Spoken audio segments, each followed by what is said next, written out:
Oh, you know what I love? Sports. Love sports. Sports. When It comes to Texas A&M. Where are you getting this information? let me tell you. Welcome to TexAgs. It's here. It's time. There's always a buzz in the air when you hit this moment. He is a guy that has gotten better and better and better. He's just got that dog in him. We will develop men. We will graduate players, and we will win championships on the field. I think of him as this hawk. Before long, he's going to be swooping in on those quarterbacks. Coach Elko's my guy, right? Like, I love him. I love Michael Early. Like, I think Bucky's going to be incredible. It's football, man. And that's what Warriors do. They don't want to sit out.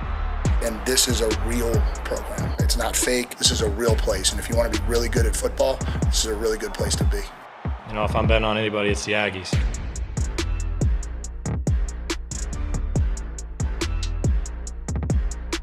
Well, another day here on the Go Hour without the guy who makes it go. TexAgs Live, presented by David Gardner's Jewelers, Rollo Insurance Studio. As I mentioned, the Go Hour, presented by The Warehouse at CC Creations. That man is Olin Buchanan.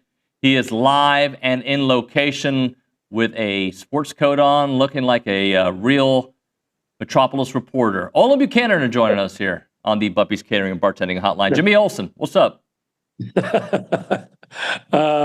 Yeah, we're faking everybody out, trying to look professional, even though we know we're really not. But, hey, they don't know it up here. So just, another day. We got Bucky today and a couple of players, and Joni and a couple of players, and I'll be back. I'll be catching a flight. We'll be trying to get everything done and then racing through the traffic to make a flight and get back to College Station. I'll be there tomorrow morning with you, Dave. Well, good. We look forward to having you here. So we'll get to basketball here in a little bit, but just want to get your thoughts on it, because if I played for A&M, if I were a coach on A&M, I'd say rat poison. I don't want to hear any of this nonsense. But I point out the bad, and sometimes I got to point out the good. And I don't want too much attention, but I get mad when I don't get enough attention. I'm giving you a bunch of Nuño-isms here, OB. Have you heard Greg McElroy talk about Texas A&M? I've heard him, but I don't know exactly what you're thinking of. Okay. Might be thinking of. I listened to his and Cole Kubelik's show yesterday when we were driving to the hotel where the media days are. But at the time, they just referenced A&M briefly and was talking more about Auburn. Well, I'm going to let you listen to GMAC. Greg McElroy was on SportsCenter yesterday or on ESPN, and he had this to say about Texas A&M. So with all of that, we set everything up, and you'll take a look at the SEC. There are 9 teams that are either undefeated or have just one loss. Who's the best team in this conference right now, Greg? Well, Ken, I'm going to go with Texas A&M. And I think the SEC still remains very much a line of scrimmage league. And when I watch the Aggies, they have the best line of scrimmage. That's not exclusive to the offensive line or the defensive line. It's both collectively. Their offensive line, veteran group, deep group. And they've really paved the way for this offense to create tremendous balance. That group has played really well against quality competition, and you would anticipate that continuing on. The defensive line wreaks havoc. They can get after the quarterback and make you very uncomfortable and stop the passer. But here's where they've really changed is at wide receiver. The additions of Casey Concepcion and Mario Craver, both guys that can take over the game with the ball in their hands. That's what's made them different. So Marcel Reed, still maybe not the most accurate quarterback in college football. All you got to do is throw it to those guys on the screen. They can take it the distance. So I think their wide receivers and their offensive and defensive line, that takes them the top of the league right now. It's a little rat poison, complimentary from GMAC. We haven't heard that very often. OB, I like it. Got the biggest stretch of the season coming up where that'll really be tested. I think you and I, and even Billy have kind of, we've said the same thing, just differently. But if it comes from us, well, that's they're homering up, and but if they're always going to say that about A&M. If it comes from somebody with more national cachet, then I think people start to listen more, start to believe more. And as far as the rat poison goes, it could be strychnine if you let it.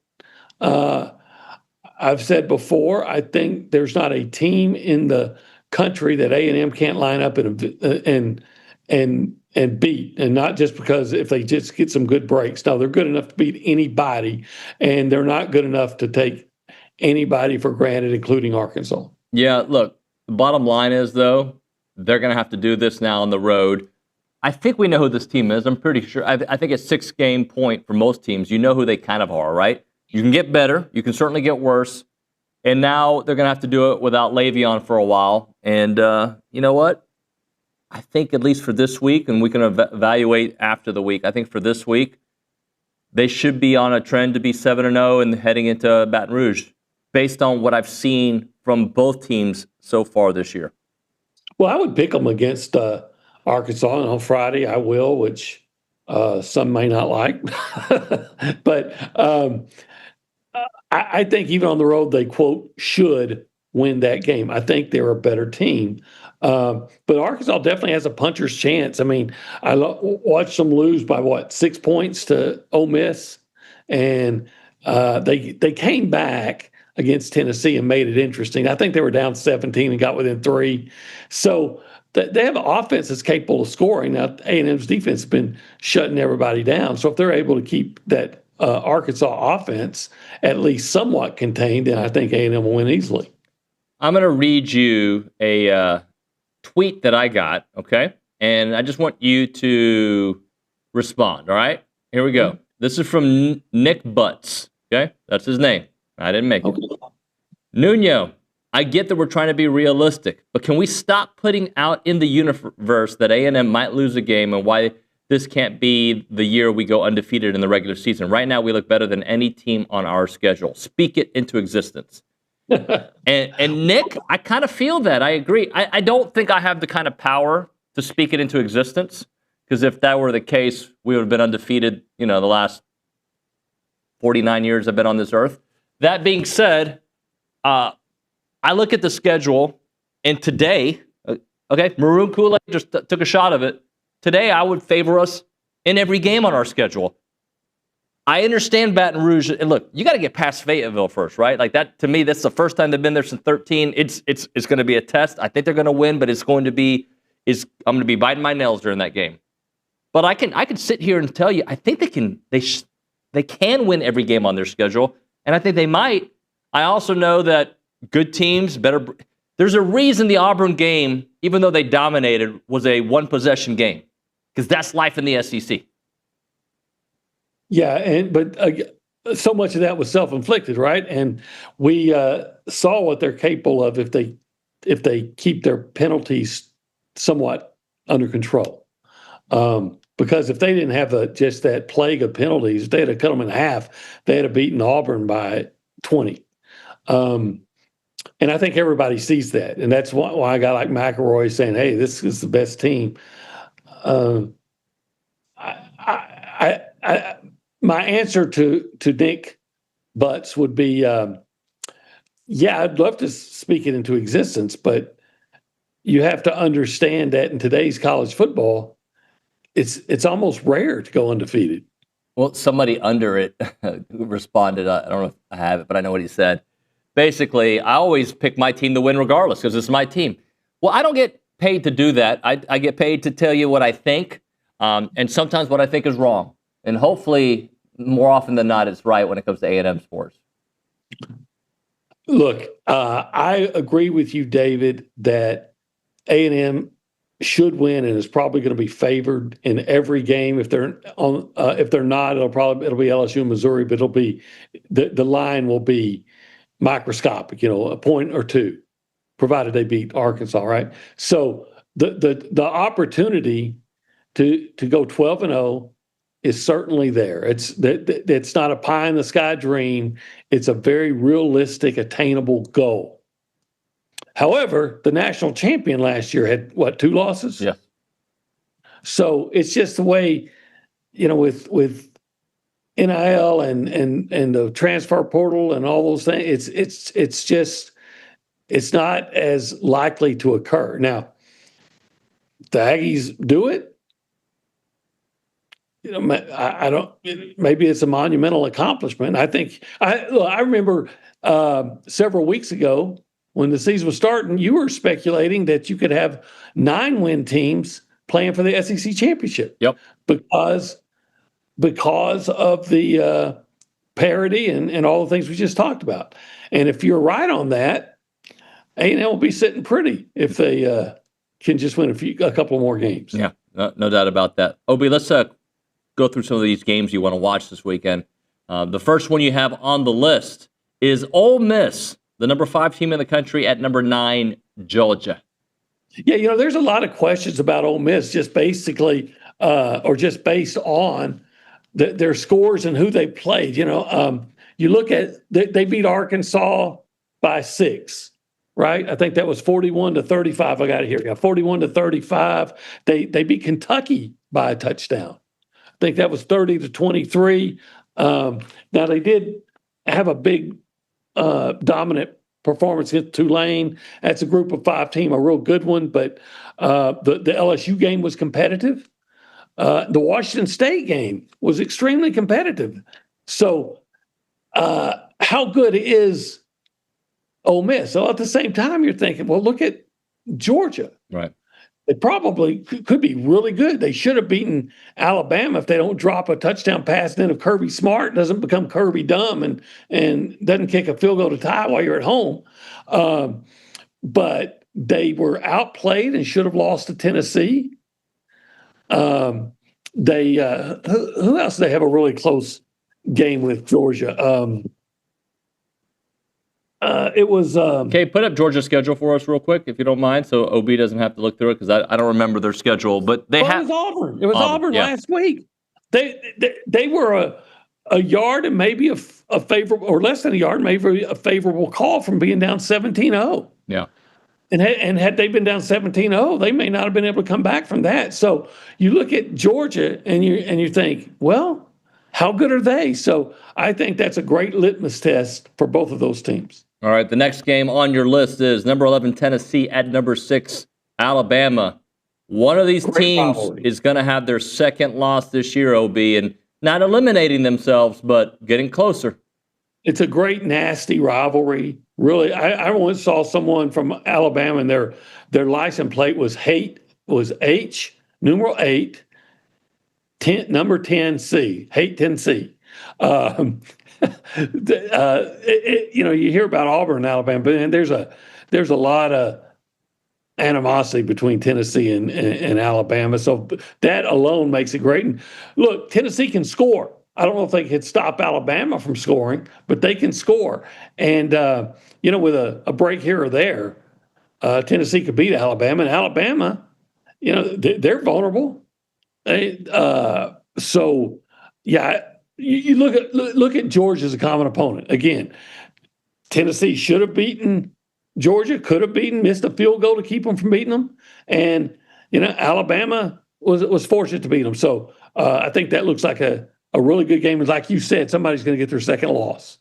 Another team going to get their second loss. I just went on Candy 95 yesterday. I think it's going to run today. And I picked Vandy to beat LSU, which sounds ridiculous saying it out loud. But it might happen, OB. Well, Vandy has played pretty, decent defense, and LSU can't score. And Diego Pavia and Eli Stowers, they got that. I can't think of his name right now. That running back who's been very productive for Vandy. So I think it's going to be a low-scoring game, and maybe a turnover will put somebody in position to win. And gosh, if you talk about turnovers, you're talk about Garrett Nussmeier a lot of times. So I don't think you're necessarily wrong on that, David. All right. And then Notre Dame, USC. I kind of want Notre Dame to win because I just want A&M's resume to be that much better. Yeah, that enhances A&M's resume, obviously. I think it's the last game that Notre Dame could lose. And they could. If I'm not mistaken, USC is number 2 in the nation in passing offense. And quite frankly, Notre Dame has struggles in the secondary. Now, Notre Dame did lose their center for the season this week. And that's a significant loss, and that's going to hurt that offense. So can Notre Dame keep up? We know their offense is explosive, but how is that going to be? I think I'd take the over and still lean toward Notre Dame at home. Last one, number 23, Utah, number 15, BYU. You may not understand this if you're not a just an engulfed fan of college football, completely bought. They hate each other. You wouldn't think that would be the case, but they do. They detest each other. It's the holy war. I guess I think BYU's undefeated. Utah has 2 or 3 losses, but they're a solid team. There's nothing they like better than to knock BYU off their perch and keep them from maybe winning a Big 12 championship, or at least make it more difficult. But just the rivalry there makes it interesting, and there's something at stake. So I think that's a good game to watch. All right. By the way, you are looking cool, but typically we'd be sitting right over there in the holistic planning cool zone. Tomorrow we'll be there. Cool travels with me. You're right. You're right.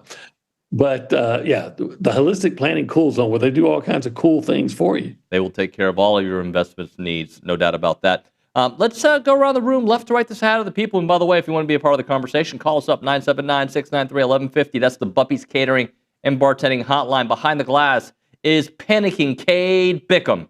Cade, good morning. Hello. How are you guys both? I mean, OB, how's Birmingham? Loving it?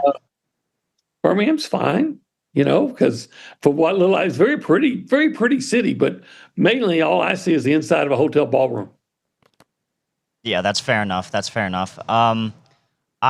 see. I want to get your guys' opinion on, I guess, on the, OB, you brought up the Holy War. I'm very, very aware of the hatred on the Holy War. I grew up 30 miles. Away from 30 miles from the Utah border. Yeah, they really do hate each other. It's the Mormons versus the non-Mormons. They really they get after it. Well, from what my understanding is, BYU looks down on the Mormons that go to Utah, because if you're a good Mormon, you go to BYU. Yeah, that's a good call as well, OB. That's true.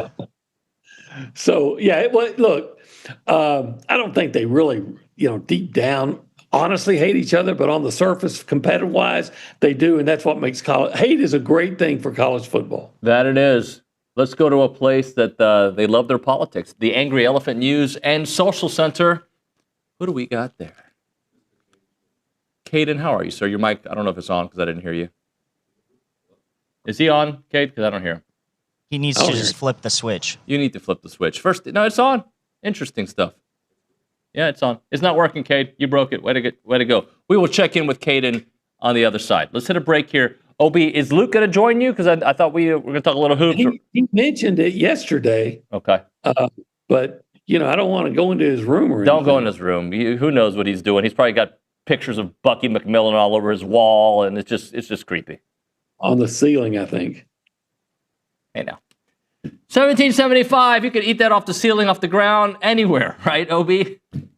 Oh, there's not a bad place to eat 1775 barbecue. In fact, I can't wait for the next opportunity I have to have that succulent brisket and that jalapeno cheese sausage and those amazing tender pork ribs and even the turkey and the awesome queso mac and cheese. The queso mac and cheese is my favorite thing to get there, but also, as Obi will tell you, the turkey, apparently, that's my go-to. The brisket sandwich might be my new favorite.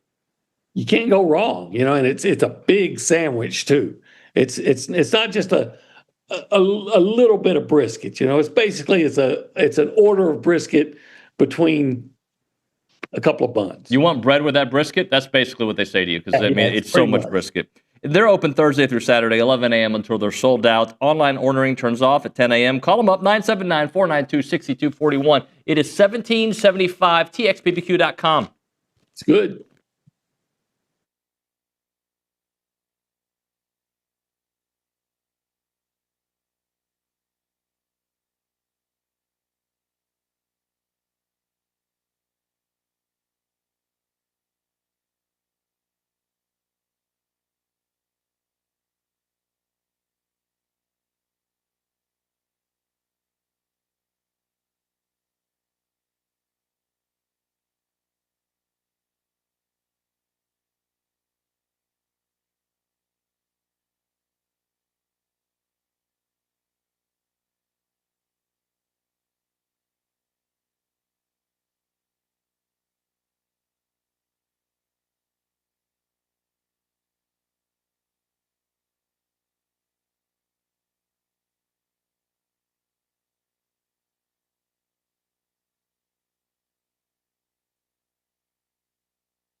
When you arrive at an airport and you see those guys holding the signs, let's say your last name, and there's like a limousine parked behind them, they're going to give you a ride. That's what it looks like when we go to the Buppy's Catering and Bartending Hotline. 2 limo drivers, Olin Buchanan and Luke Evangelist in Birmingham, or maybe 2 guys that work at a cemetery or a funeral home. Hey, guys.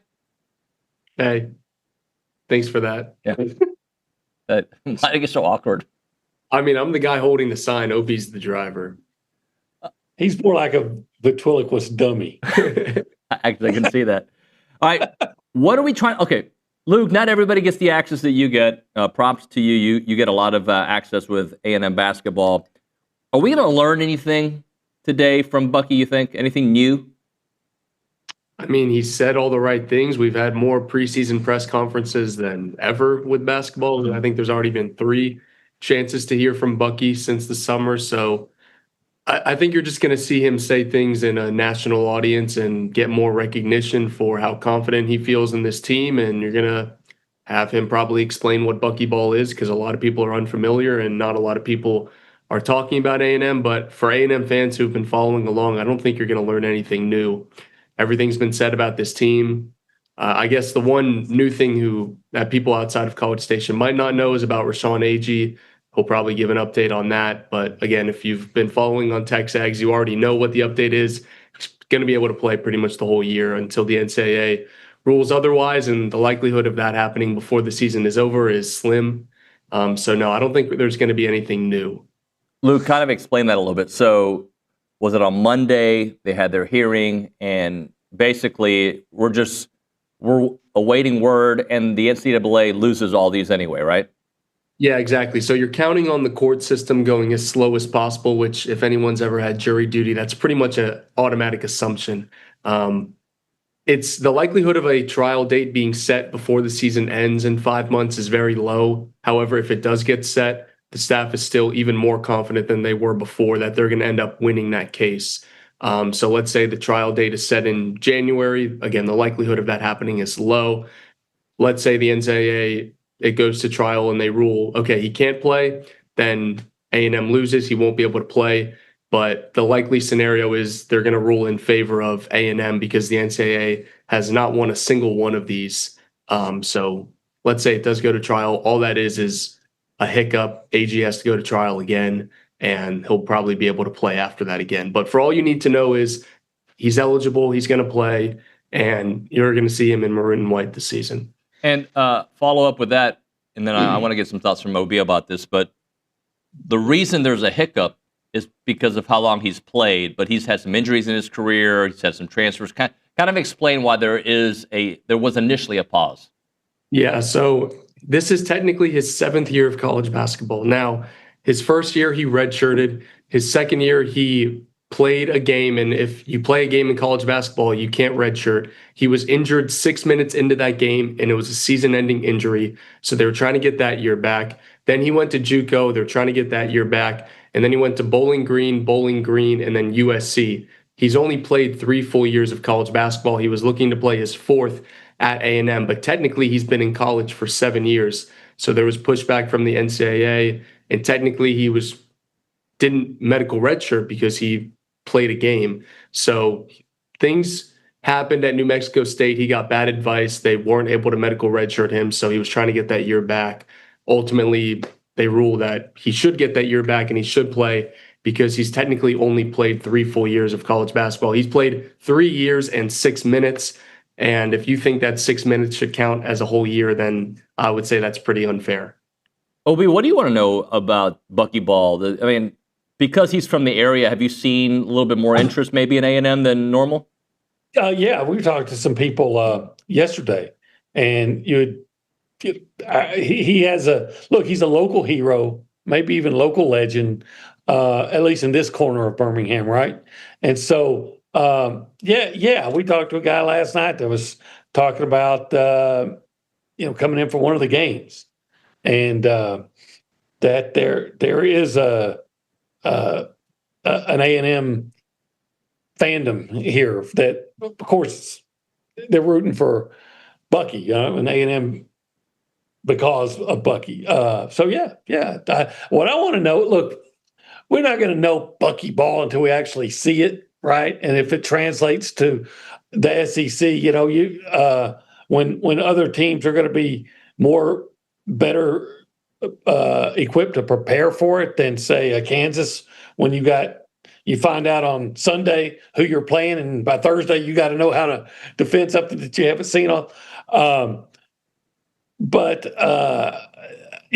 I want to see it, but that's going to be a ways away. What I want to know today is, after all their practicing and things like that, what makes him optimistic about this year, and what's a fair expectation for this team. Now, I know last year Arkansas was in a similar situation.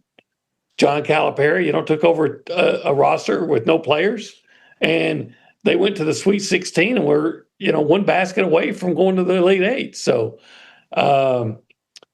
I know Bucky feels, or at least I've heard Bucky feels really good about the roster he's assembled. So maybe he's going to feel like that's a reasonable expectation. Luke, is the system hard to learn, or are the demands hard to adapt to? I think the demands are hard to adapt to because outside of Josh Holloway and Rylan Griffin, who played in a similar system at Alabama, nobody's ever played basketball like this. This is how they want to play basketball. Who wouldn't want to run up and down and shoot threes? But that's easier said than done. The biggest part is the conditioning and the effort and the attention to detail that just wasn't demanded in previous systems. And so you're asking guys to exert effort at all times. And of course, you're thinking, okay, a Division I athlete does that all the time. But in college basketball, playing defense is usually when guys get a breather or when they take plays off. And that just doesn't fly in this system. You've got to react in a moment's notice. And so they're having to take a bunch of experienced guys who have played in other systems for 3 and 4 years and now mold them into this system and just teach them the reads, teach them what to react to. And they're having to do that all on the fly at 110 miles per hour. So I wouldn't say the system is hard to learn. It's just hard to break some of those old habits that players are so used to. Tommy Lee Jones and Will Smith, thank you very much. Men in Black. OB, I am not wearing black right now. I am wearing duck camp. What can you tell me? You are.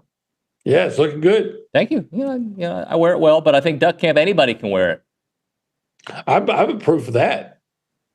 When I wear it, I feel good. I had my duck camp shirt on a couple of days ago. Last time I was in the office, feeling good in it, looking good. If I can look good in it, anybody can. Irma likes it on you, right? Yeah, she does. She likes it. Yeah, she's quite a fan of the duck camp gear. I am too. It's made for the outdoors, but they got it all. They got the hoodies, they got the scout shorts, they got the essential hoodie, which is the soft and comfortable one. They got the lightweight fishing shirt. So whether you're gearing up for a hunt or a fishing trip or just trying to survive September in College Station, Duck Camp's got you covered. Check it out at duckcamp.com. Built for the outdoors and designed for everything else. Thank you, OB and Luke. We'll see you in a bit. See you.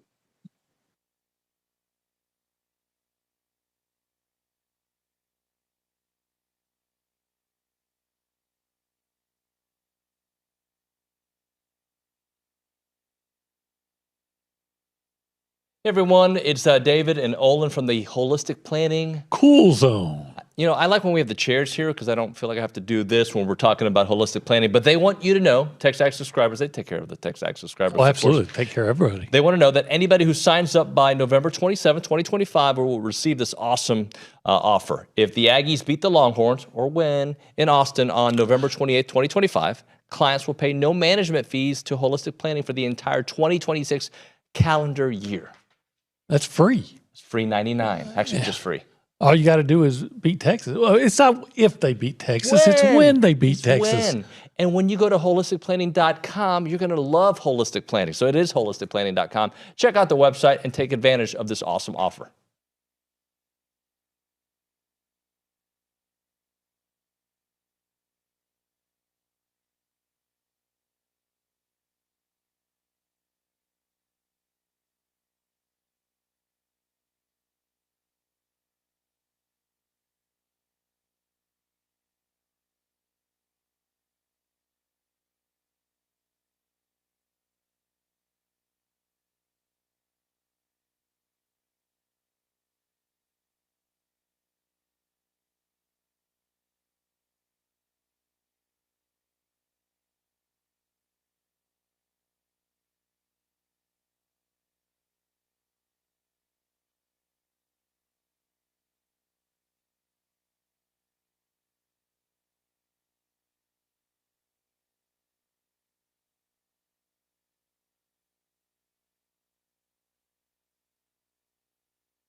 All right, we're back here on TexAgs Live. We're presented by David Gardner's Jewelers, Rollo Insurance Studio. Kay Nagley joining me to talk a little softball. The A&M softball team has impressed during their fall exhibition play, and they get a Friday night showdown in Austin against Texas. A revamped roster, key newcomers. Let's talk all about it with the head coach, Trisha Ford, here on TexAgs Live on the Bucky's Catering and Bartending Hotline. Trisha, what's going on?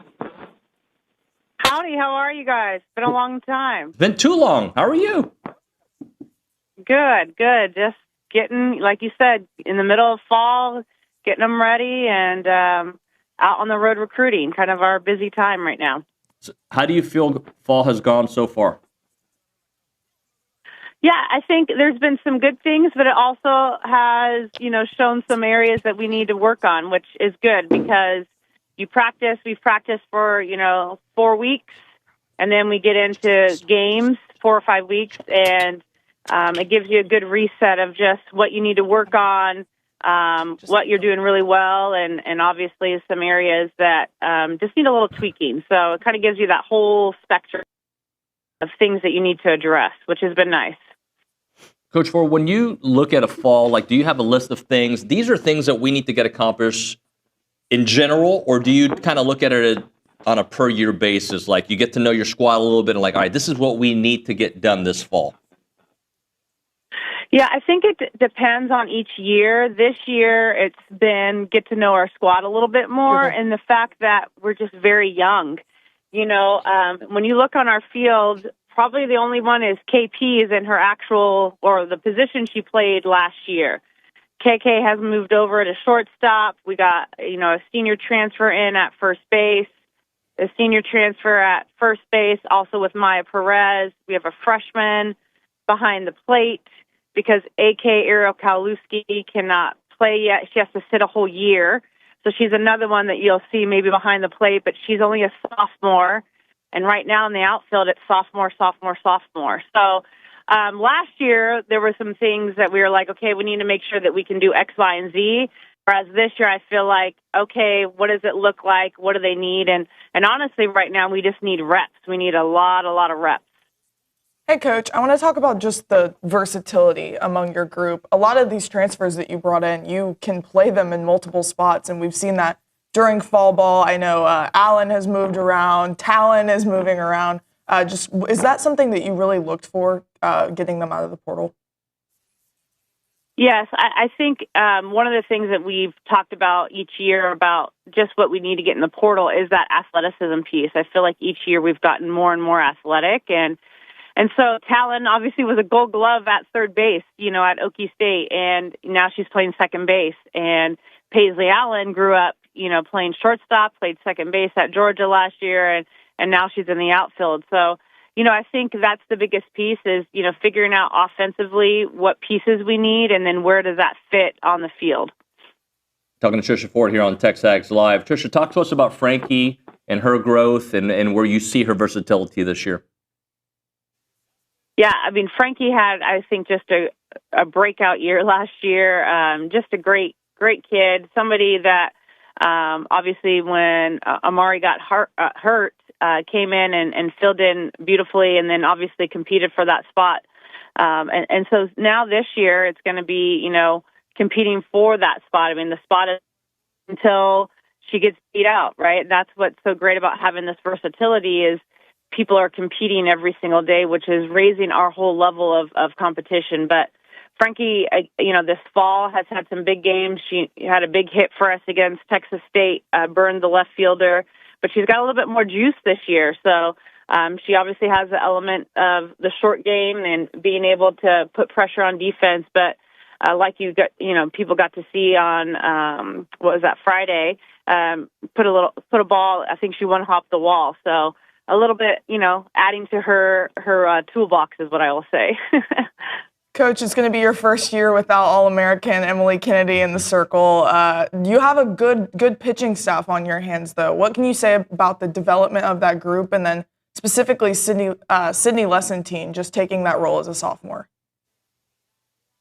Yeah, I'll be honest with you. The first time I wrote a lineup this fall, I was like, no Emily Kennedy. What in the world, But what we were able to do is be able to bring along some of those pitchers last year that were really young. And so one of them, Sydney Lessentine, who this past week looked great. Was pretty much 3 up, 3 down. And I'm really looking forward to seeing what she looks like this year. I think the pieces are there. We obviously know that she can make the ball, move, dance in that strike zone, which is key. Can you throw the ball through the zone and still get swings and misses? And she's somebody that has shown that all fall and has done a great job. Having Sydney Peters back has been huge. She was an integral part of our team last year that obviously we were not able to access for most of the year. So having her back in the bullpen, being able to work with her every day is good. And she's just more comfortable in their skin. I would say all of the pitchers are just more comfortable in their skin. And you've seen some really good outings from Grace Sparks. Last year I would say, and she would be the first one to say it too, that, wasn't her best year. She struggled, but this off season she worked hard, and you're starting to see that drop ball go back to what we know it's capable of doing and being able to throw that changeup through that zone. So it's been nice, but I think, we're going to have 6 arms, in our bullpen. And I think you're going to see some very different looks, which is going to be exciting. Trisha, is there an art to integrating new players in this era of college sports that we're in, where 5, 6 transfers seems to be the norm, right? Like, is there an art, at least the way you do it, to integrate them into your culture and also having that seamless transition?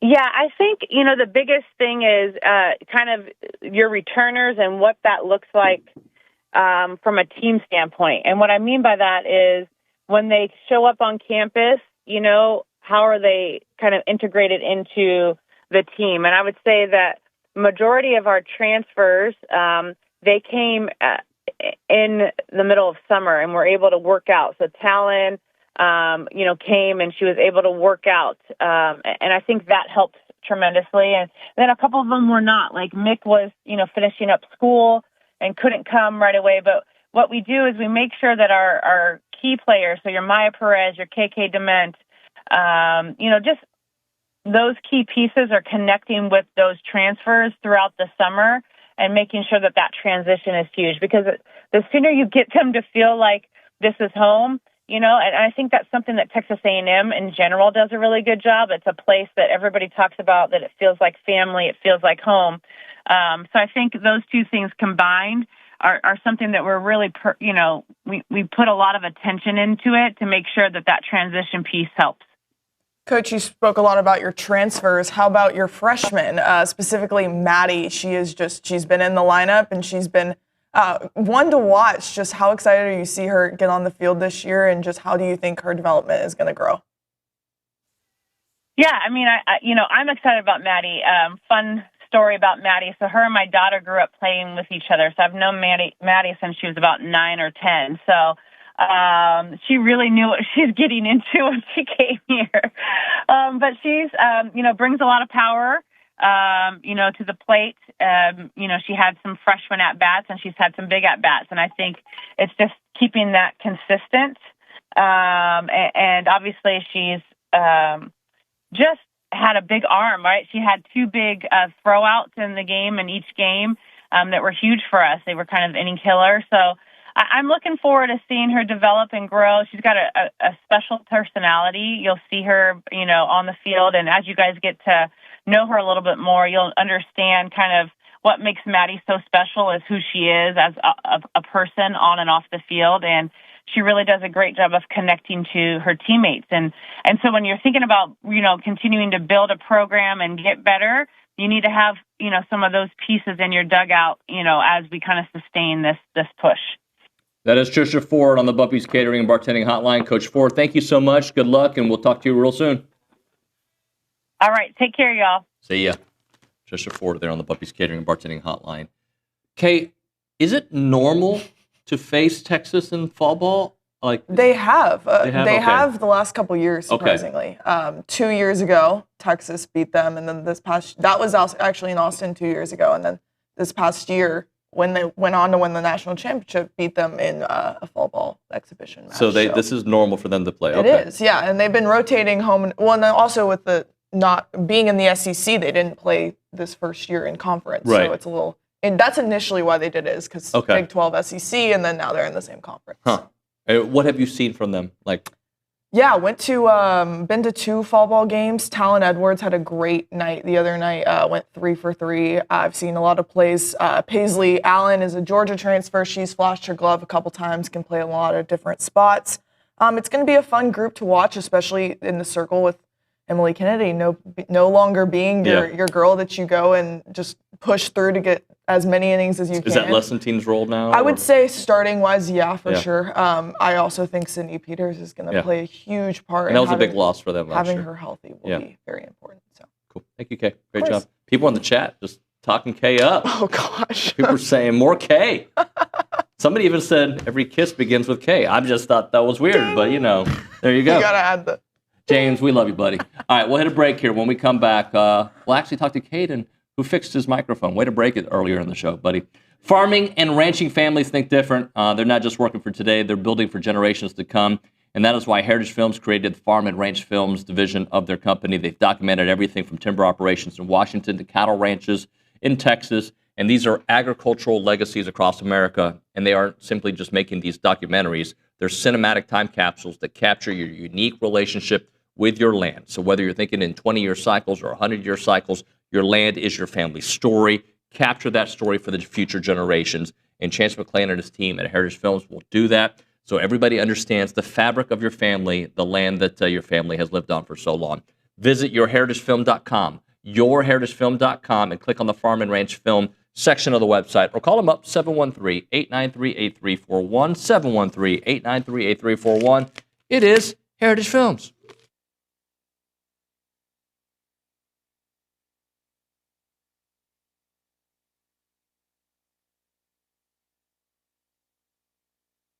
Let's talk a little Snaps clothing. David Nuño here, and I love wearing Snaps clothing everywhere. I've got the flannel on right now. You've seen me in the Tailgater collection with the A&M gear. It is fantastic. If you see me around town with my sons, Christian and Cruz, they've got a bunch of Snaps gear. When they have big games for Consol, they wear nice clothes, so they wear their Snap stuff. And I'm telling you, with baseball season here, let's all kind of go looking stylish and fit to the games there at Olsen wearing the Snaps clothing. As a reminder, they are the only official licensed Texas A&M Pearl Snaps maker out there. Their Tailgater collection is built for game day with breathable, moisture-wicking fabrics to keep you comfortable while you rep your Aggies in style. Now, whether you're watching the game from home or maybe you're in attendance, you're tailgating, whatever it may be, you got to make sure you head to snapsclothing.com to see everything they have to offer. It is fashionable, it is awesome, and you're going to love it.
As a reminder, final segment of the program, that's brought to you by Double Dave's. That's at 10:50. But right now, caller number 12, 979-693-1150. We're going to hook you up with your choice of a dozen pepperoni rolls or a large one-topping pizza from Double Dave's. They've been serving Aggieland since 1984 with your favorite pizza and, of course, those world-famous pepperoni rolls. Reliable in-house delivery, bringing piping hot goodness straight to your door. Just click on doubledaves.com, and your favorites are on their way. We're going to try again. We go to the Angry Elephant News and Social Center. Kaden Schwartner's there. Not as many comments about you on the YouTube page as some other people who've participated on the program. That's okay. Your time's coming. This is where people start talking about you. K's the favorite. I'm okay with that. K-O-B. Anybody but us two. Anybody but us two.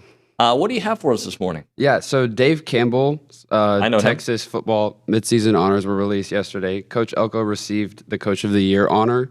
Mario Craver, Trey Zune, Cassius Howell, and Torian York received first-team honors.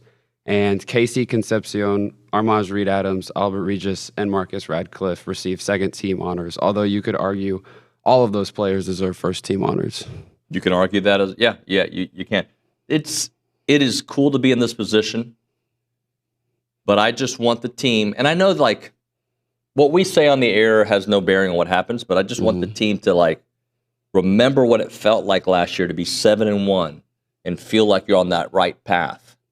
And I had Landon Rink in studio yesterday, and we were talking a little bit about that. And he's like, we're reminded of finishing every day. Like it's all year long. It started back in the off season. So, for them, it's just an extension of what they've already been doing. What else do you have for us? So talking about something else that I hope keeps going. We've talked about the third down defense on third down. Not on second down.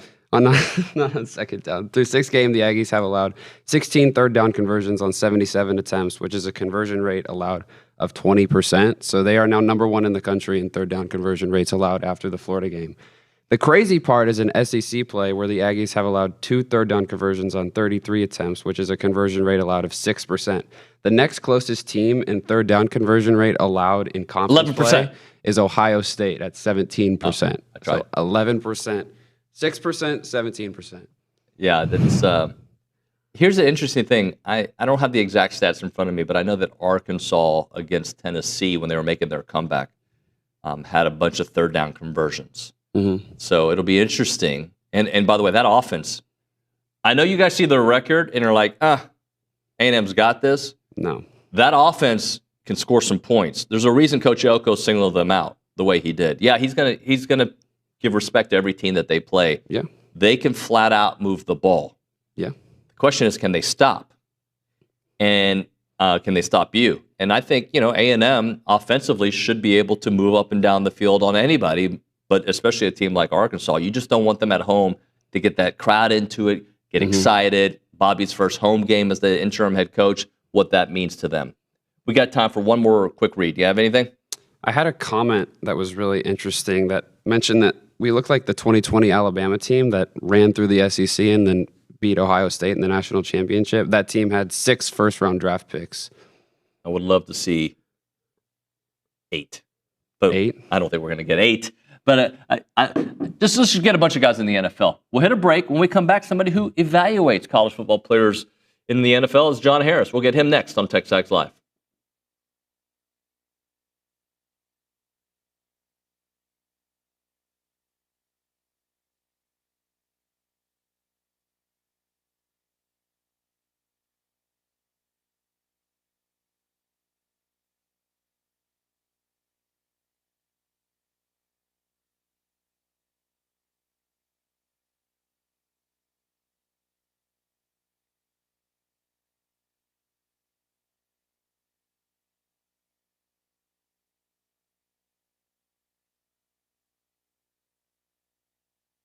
Hey friends, David Nuño here for Prize Picks. They're back on TexAgs, prizepicks.com/TexAgs. Use the code TexAgs to get $50 once you play in $5 lineups. And Prize Picks is the best place to win cash while watching sports. Football season's here, basketball coming up, baseball, you name it. You go to prizepicks.com/TexAgs and start having some fun watching sports, making some money on there. And you can play Prize Picks in over 40 states, including California and Texas. Remember, they'll give you $50 in lineups once you play $5 lineups on Prize Picks. And they have the new thing. It's called It's Good to Be Right campaign. and they're kicking off the upcoming NFL season with their bold new campaign, It's Good to Be Right. The seasonal long push celebrates the thrills of getting it right, from the perfect prediction to winning your Prize Picks lineups. Prize Picks is good to be right.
All right, we're back here on TexAgs Live. We are presented by David Gardner's Jewelers Rollo Insurance Studio. We go to the Buffy's Catering and Bartending Hotline. That's where we find our dear friend John Harris, Houston Texans sideline reporter, and of course, footballtakeover.com founder. What's up, Johnny? What's going on, David? How you doing? I'm good. I think you'll like this. We did a segment earlier on what Greg McElroy thinks about A&M being the best team in the SEC, but there's a line in here that I want you to kind of concentrate on. I think the SEC remains very much a line of scrimmage league, and when I watch the Aggies, they have the best line of scrimmage. He goes on to talk about their offensive line and their defensive line. Take that information and do it with it what you want. Yeah, I think it's pretty accurate. I mean, the way they're playing right now, yeah. I think we've talked about this for years, since 2012. You know, if you're going to win in the SEC, boy, you've got to have depth up front, and you got to have mashers on the offensive line. And I think Mike Elko has set about doing that, and not only having those high-level players, but also having some depth behind it. But I remember going back to 2012, and I go back there because obviously A&M got in the SEC in 2012. But I think that's the one thing that new schools to the SEC find out, like, oh man, we better improve on both sides of the ball up front, or we're going to be in a lot of trouble. And I think A&M over the years has gone out and tried to recruit guys that would fit. And there have been years, the Maroon Goons in 2020. I mean, that was a great offensive line. But I think establishing it and then maintaining it, that's something that Alabama's been able to do. It's something that Georgia's been able to do. Although I do think Georgia, especially offensive line-wise, has really struggled this year, especially because they have to play two true freshmen on the right side of the formation. And I don't know that defensively up front Georgia is at that level. But over the years, Alabama, Georgia, LSU, the teams that have been that good on the offensive line and defensive line, end up winning 10 games, playing for national championships, playing for SEC championships. And that really is what Mike and that staff have built to be able to withstand the SEC rigors week in and week out. You get hammered against, even teams that aren't as good, but you still got to play physically against Auburn. You got to play physically against Mississippi State to come out of there with a win. Florida, was sneaky hot coming into that game. And, there were a couple of uncomfortable moments in the second half. But what we learned is that A&M's pretty resilient. What we also learned is that up front, that's really what is carrying this team. And I think that's one of the major reasons, if not the major reason, that they're sitting, 5 in the country at this point. Now, like we said, they're going to get tested. And you asked me this, this is back in the spring, and we looked at the A&M schedule, and you're like, what do you think? And this was I said, this 3-week stretch right here, this 3-week stretch of road in the SEC, nearly, I don't think anybody in the SEC gets through 3 straight road games unscathed. However, Arkansas is not what you expected it to be. And now, even with Bobby Petrino, you have no idea kind of what to expect. But their defense is not doing anything well. LSU is basically stuck in the mud. And then Missouri has some moments, but they had every opportunity to put Alabama to bed and they couldn't do it. And then Alabama beat them in their own building. So this 3-week stretch is going to be tough, but I think it's not as tough as we thought going in. But what carries you through these moments is that you can physically win the battle on both sides of the line of scrimmage. I think the the LSU game will be the toughest of that mix from that standpoint. But LSU's offensive line is not very good. And Nussmeier's not playing very well. And they're not playing clean. But that's for next week. The focus, obviously, this week is going to Arkansas and knocking off Arkansas and really just kind of putting them in their place. Look, you're 2-4, 2-5, whatever they are. You can score a lot of points, but you can't play with the big boys. And you should make that a Mississippi State type game, 31-9, and get out of there with a win. But we know it's going to be tougher than that because it is Arkansas, and A&M and Arkansas always have a tough one. But again, going back to Greg's comments, A&M is that good on both sides of the ball up front, and that's going to carry them a really long way. And because of what they've done early in the season, they have a margin for error. That they get tripped up in a game, they're still going to be okay as it pertains to the playoff going forward. Johnny, is A&M closer to Tennessee, who at home barely beat Arkansas? I mean, they were winning handily, and then Arkansas scored a couple late ones to make it interesting. Or more like Notre Dame, who A&M already beat, and when Notre Dame went to Arkansas, it got Sam Pittman fired, and they scored 40 in the first half. Closer to Notre Dame. I think Tennessee, I can't really figure out Tennessee. They play with a lot of emotion against Georgia. Should have won that ball game, didn't. I think that probably hurt them when they went to Mississippi State. They were able to get that victory, but it was close. I just don't know that Tennessee is – I don't think Tennessee is great on a defensive line, and I think their offensive line is kind of all over the place. So what Tennessee is doing is they're winning it with great quarterback play and Joey Aguilar, and Brazel and the guys on the outside are really tough to stop. Defensively, I don't know that Tennessee really stops anybody. I don't see – I love Carter at linebacker. Joseph's on the edge as a player, but their secondary, I think, is subpar. I don't think A&M's close to that at all. I think A&M's closer to Notre Dame. Now, I do think the fact that, losing Le'Veon, don't know for how long, that is going to impact them. But Notre Dame's got a better 1-2 punch at that point without Le'Veon. That said, I think A&M's offensive line is better. I think A&M's defensive line is better. I think A&M is closer to Notre Dame than it is to Tennessee. Now, that said, we've seen Bobby Petrino over the years pull a rabbit out of his hat. He comes up with the first 15 plays, he scripts them, and they're really good. Like, man, holy cow. It's like he just read our minds, and they go down, they put 21 points on the board in the first quarter and a half, and you're like, oh, man, now you're trudging uphill, kind of like the Auburn game last year, where you had no business really kind of being behind that big early on. You got back in it, but because you had to exert so much effort to do it, you end up losing that game to Auburn, which kind of sent you on a little bit of a spin the rest of the season. But this A&M team, to me, feels like one that will avoid that spin, and they can absorb some punches from Arkansas. But I think they'll be able to deliver some that Arkansas just won't be able to come back from. I mean, look, when a coach is fired, early to mid-season, I've been in a situation many, many, many years ago, my senior year, where it wasn't to an SEC level, but it's all relative. We kind of had a feeling our coach is on the hot seat. And so we're kind of like, we put effort into the season, but we were already looking forward to life after football. And, we probably were a better team than we showed, but kind of like, there's all this there's all this talk and this mess. We don't know what's going to happen. And that definitely would happen if there's an interim coach. So even though it's Petrino and he might be the head coach, there's still that thought, especially for Arkansas. Yeah, I don't know. I mean, this wasn't what I expected. I came here to play for Sam. Let's make sure I don't get hurt and I can get to the NFL, that kind of stuff. So if A&M puts a number on them early, they got to put them to bed and beat them like Notre Dame did. Tennessee allowed them to be in the game, and Arkansas's got enough athletic ability to stay in the game. But I don't think A&M will do that. I think if A&M gets the foot on the throat, they just got to squeeze off the air and shut it right there. Johnny, you mentioned Lev going down for a little bit. What do you think about Reuben Owens? What do you think about Amari Daniels? What do you think about Jamari Mori? What do you think about E.J. Smith, the rest of the room to carry the load here for the next 2, 3, 4, 5 weeks? Well, you said it, David. I mean, the depth is there. The depth has always been there. There's no question. I'm a big Reuben Owens fan. I mean, anybody from El Campo, I'm going to be all about.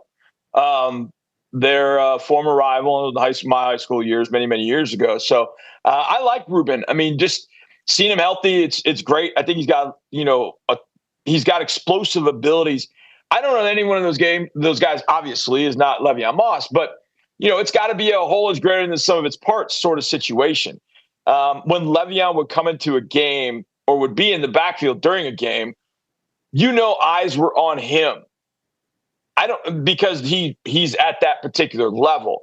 I don't know if defenses are going to be like, oh, yeah, Reuben Owens in the game. We got to focus on him. I think it's going to be more about, well, what can Marcel Reed do? What about these two wide receivers? How do we take these two guys away? We'll live with that group of running backs beating us. Now, that might be foolhardy in a sense because I do think that group of backs, like I said, whole greater than the sum of its parts sort of thing, I think they can handle the load.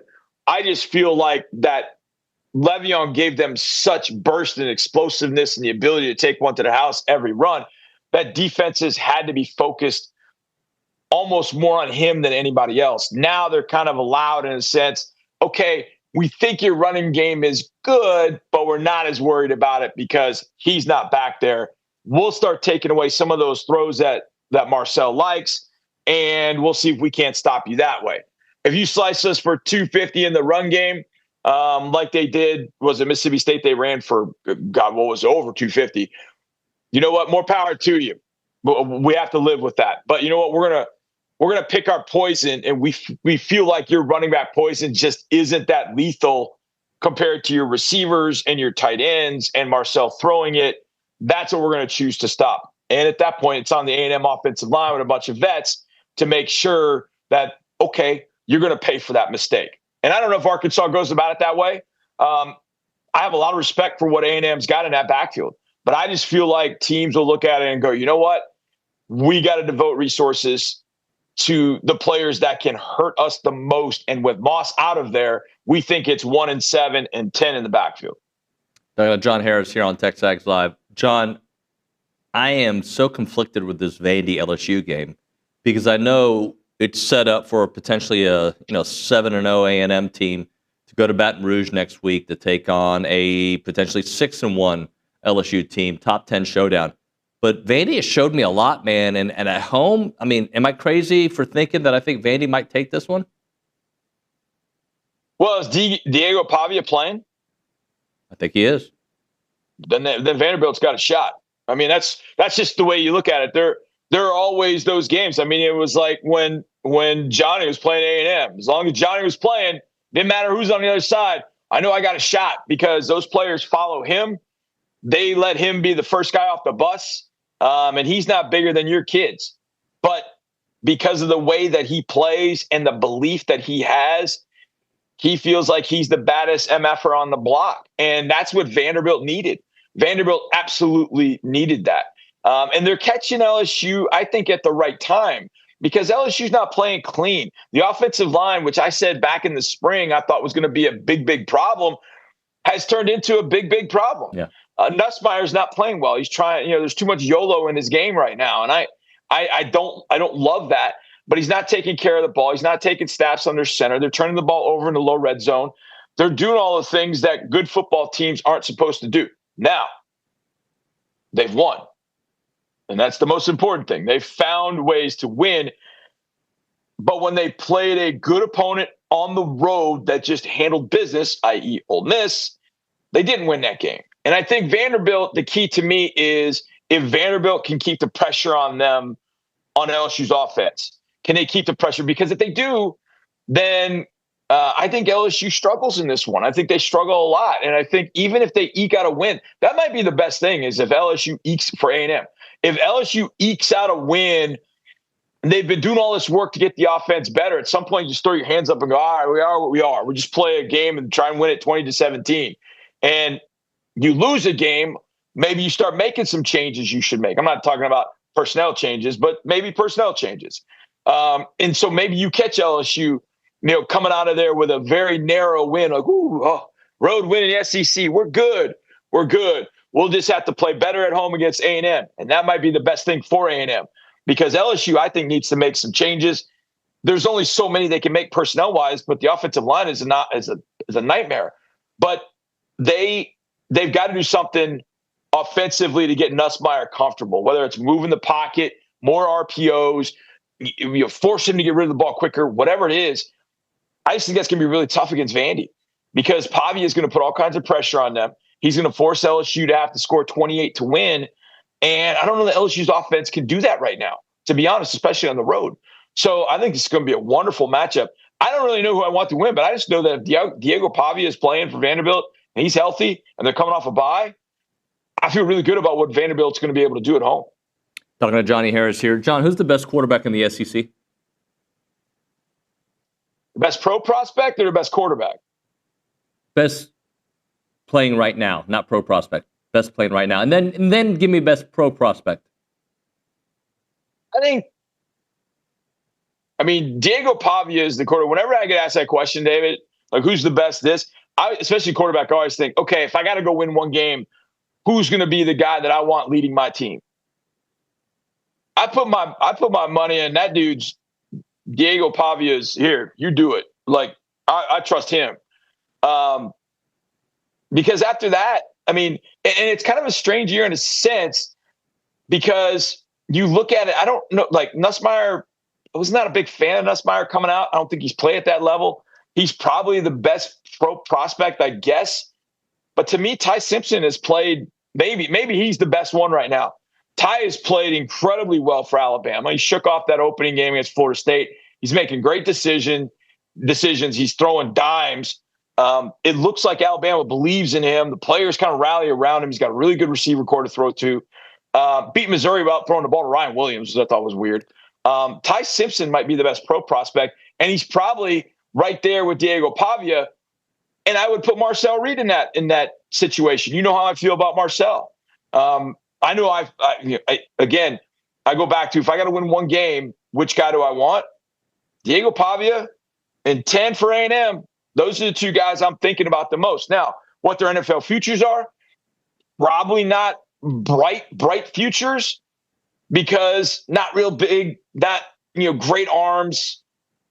But even there have been some guys I've seen come through the NFL where I'm like, I didn't think that guy was going to do anything, and yet he's got all those attributes. Look at Baker Mayfield. Now Baker's got a hose. He can fire it. And he's got insane belief in himself, but that's what those other two have. Those other two have it. Diego Pavia and Marcel Reed have that. Now, not saying they're going to the NFL, not saying they're going to be the number one overall pick, but the way they play, the chutzpah that they give to their teams, I think you could put Pavia, Reed, Ty Simpson, those three. I don't know that anybody else is really playing. Jackson Darnold's been a bust. Gunnar Stockton is kind of gritty, fun to watch. He's like if grit were a football player, it'd be Gunnar Stockton. Joey Aguilar's played really, really well. Really well.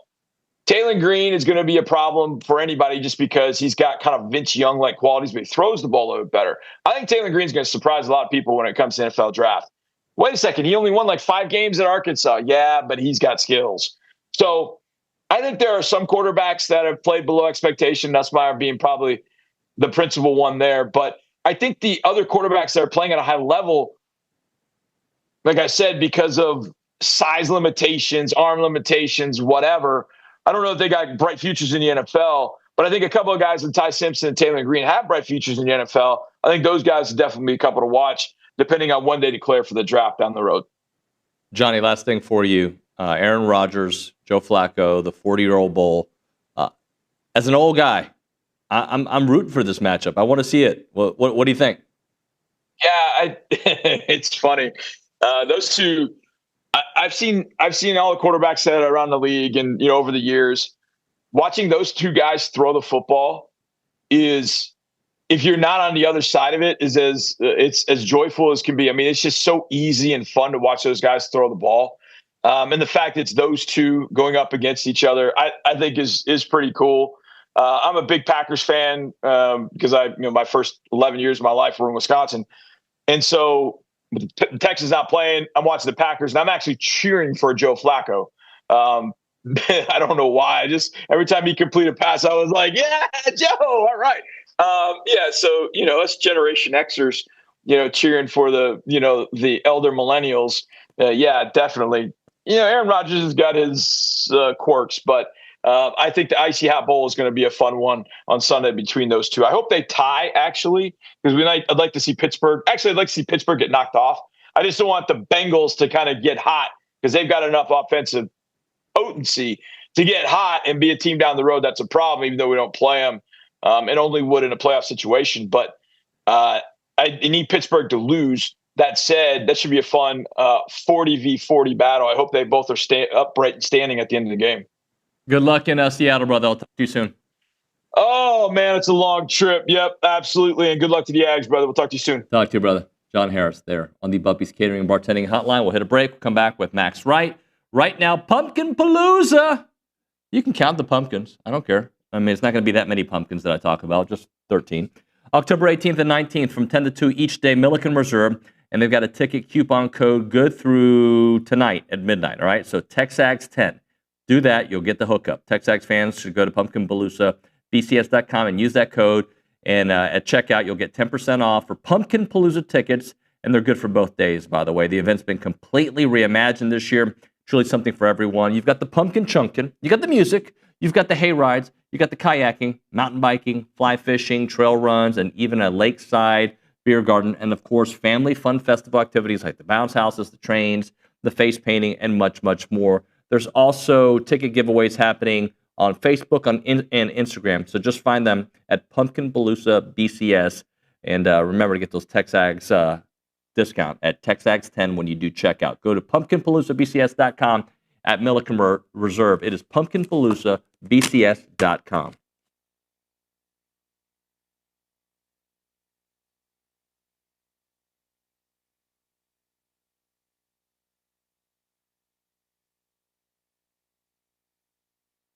Everyone, David Nuño here for Allen Honda. Had a great conversation with them earlier today. John Allen's the owner. He's been here forever. And also their GM, Rusty Skinner, great guy. Wonderful conversation. They're super local. They're a family-owned dealership, not some massive auto group.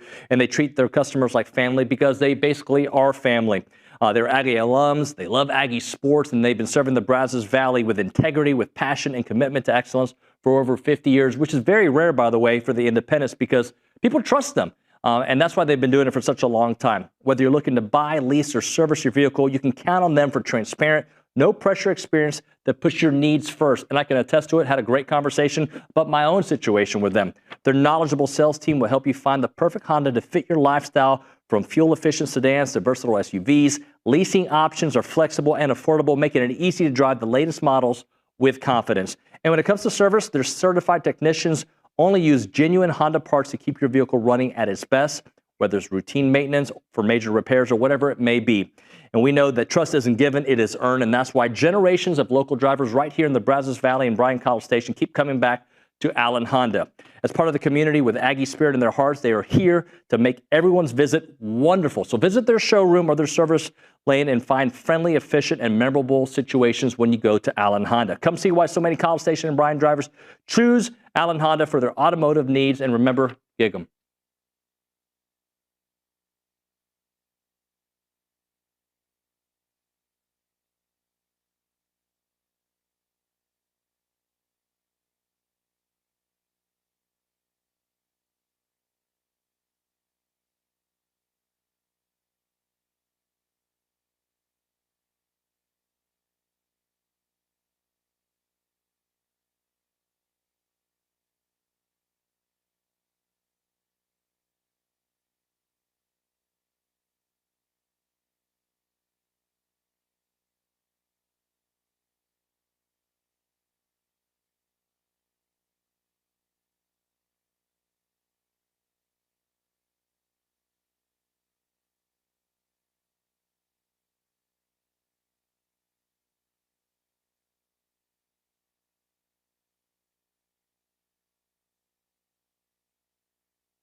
Let's come up with a cheesy headline for this hit. Like I've got Keeping It Real with Jordan Pugh, Right On with Max Wright. I don't know. Like, let's come up with something cheesy and we can make some shirts out of it. What's up, Max? How you doing, buddy? Good, man. Good, man. How are you? I'm well. Great to have you here on the program. Let's chit-chat about where we are. Like this, I said it last week. I'm saying it again, okay? And I hope I keep saying it every week, right? But it feels different. Feels different so far, right? It feels different than last year. That being said, here's where the season gets defined. Take it from there, Max. Yeah, you're absolutely right. Things have felt different up to this point. I mean, incredible atmosphere Saturday night in Kyle, getting to see the Aggies beat Florida. But man, you're absolutely right. The next 3 weeks are what are going to define the season. 3 away games on the road against 3 opponents. You know, starting off with Arkansas, who always, no matter what their season looks like, just seems to play the Aggies well. They seem to find ways to make these games physical and hard. You know, they're coming off of a 4-game skid, so I think they're going to be hungry for some sort of success. And honestly, 4 games where they've played good opponents who they've been in those games down to the wire. You know, 3-point losses against some really good teams. So I think to have that game, and then you have Missouri coming up over the next few weeks as well. You got some big games on the horizon that, just like you said, if the Aggies this season are going to do what we want them to do and what we all hope and see, the potential in, they're going to have to play really well on the road these next 3 weeks, and it's going to define, I think, the rest of the season. In your Momentum Shifts article, you called it a complete performance. I agree with you. What stood out? Like, what about it made it such a complete performance? They just played such complimentary football. So I actually got to be on the field, and being on the field is a little bit different than being up in the stands or watching on TV. You can feel the atmosphere on that field, and you can feel when the defense takes the field and the offense takes the field, just the energy that's being brought out.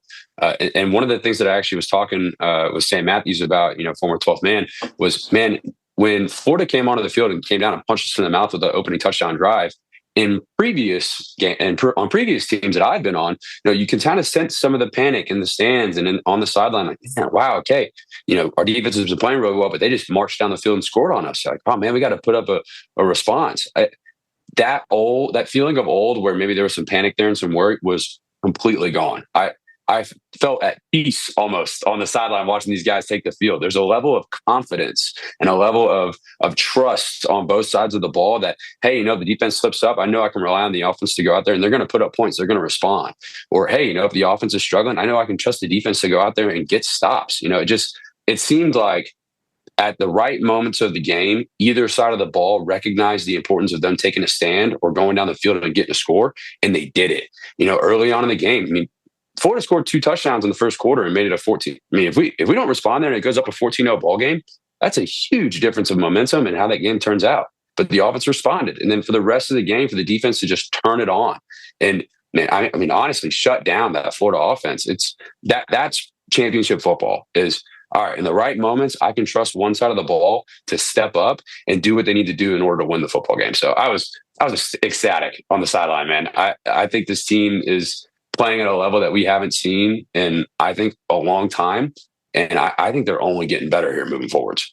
Max, I know we've talked about this before, the struggles of going on the road and how it's a problem for all teams, but A&M had some issues with it in the past. I was trying to explain that to my daughters, okay? And they just don't, they can't, I don't understand, Dad. It's like, we play away games too in soccer, and I'm like, it's just different. And I'm explaining it. I'm saying out loud, is it really just the loudness? From a player's perspective, I understand communication is an issue. What about the road in the SEC especially makes it so difficult that we're a team that shouldn't beat you can absolutely beat you? Yeah, I think the noise is, a part of it, but that's not what sets apart the SEC, I don't think. I think when you look at, especially these games coming up here, you got LSU here in 2 weeks. Stadiums like that, environments like that, ultimately shift the entire energy of a game on one play. That's the difference. Is you go into these environments against good teams that are going to be top 10, top 15 football clubs, and if you slip up on 1 or 2 plays, the entire energy of a game can be shifted, and the momentum that comes with that you can lose it all. And so I think the mistakes that you're allowed to give up are completely minimized. Because if you give a team the chance to go ahead or go up early or get all the momentum rolling and you get the fans involved and not just the fans, then, if you're playing against a team that you should be beating, you're giving them hope and, you're inspiring them to feel like they can come out on that football field and knock you off the pedestal. Because here's the thing. Here's the truth right now. The Aggies right now are at the top of the SEC. That's where we're at. And when you look at what happens when you're on a pedestal, you got a target on your back. So all of these teams here, you got Arkansas this week, they're looking to get out of a 4-game skid. So they are hungry to go out and get a win. They're eager to try and turn the season around.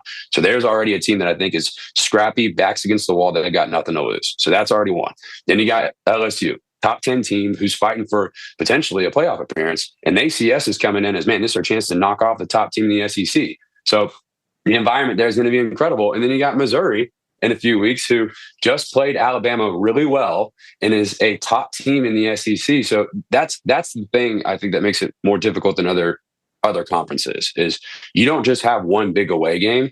That's going to be a tough game. And then you worry about the next week against, a lower tier team in your conference who may not be a real threat to get into the college football playoff. You got 3 games in a row where one team that's going to play you hard because they always do. And then 2 other teams who are probably going to be in the conversation for the college football playoff coming up here in the next few weeks. So it's a combination of, yes, it's loud. Yes, it's crazy. But you're playing against teams who feed off environments. And if you make mistakes and you don't play good, sound football, they're going to feed off the environments and possibly come out and beat you. Max, I thought that the tight ends could play a big role in this past game against Florida. And if you just look at one guy's stats, you'd be like, not really. But if you look at the group overall, what was it, 8 catches between them? So just talk to me. And then some key blocks. There was a key drop, but they got through it. Just overall, what did you think from the tight end group?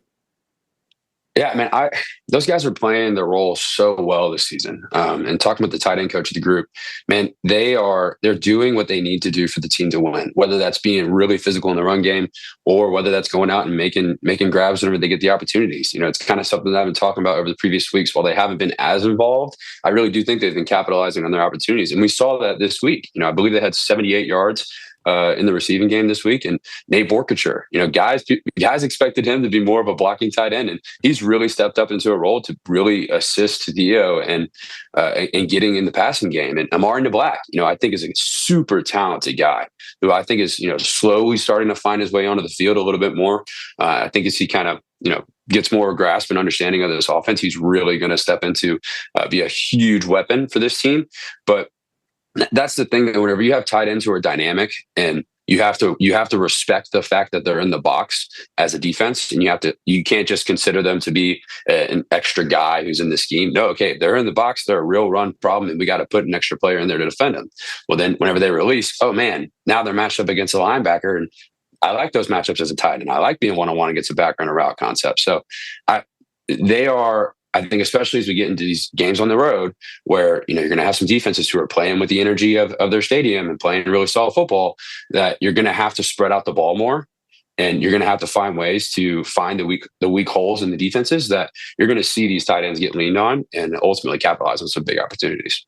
Max, we got Jason Howe, who works for TexAgs in the recruiting department, says, take it to the max. So that could be a name for this segment that we've gone 2 years and haven't named it. I love it. Hey, I think that's great.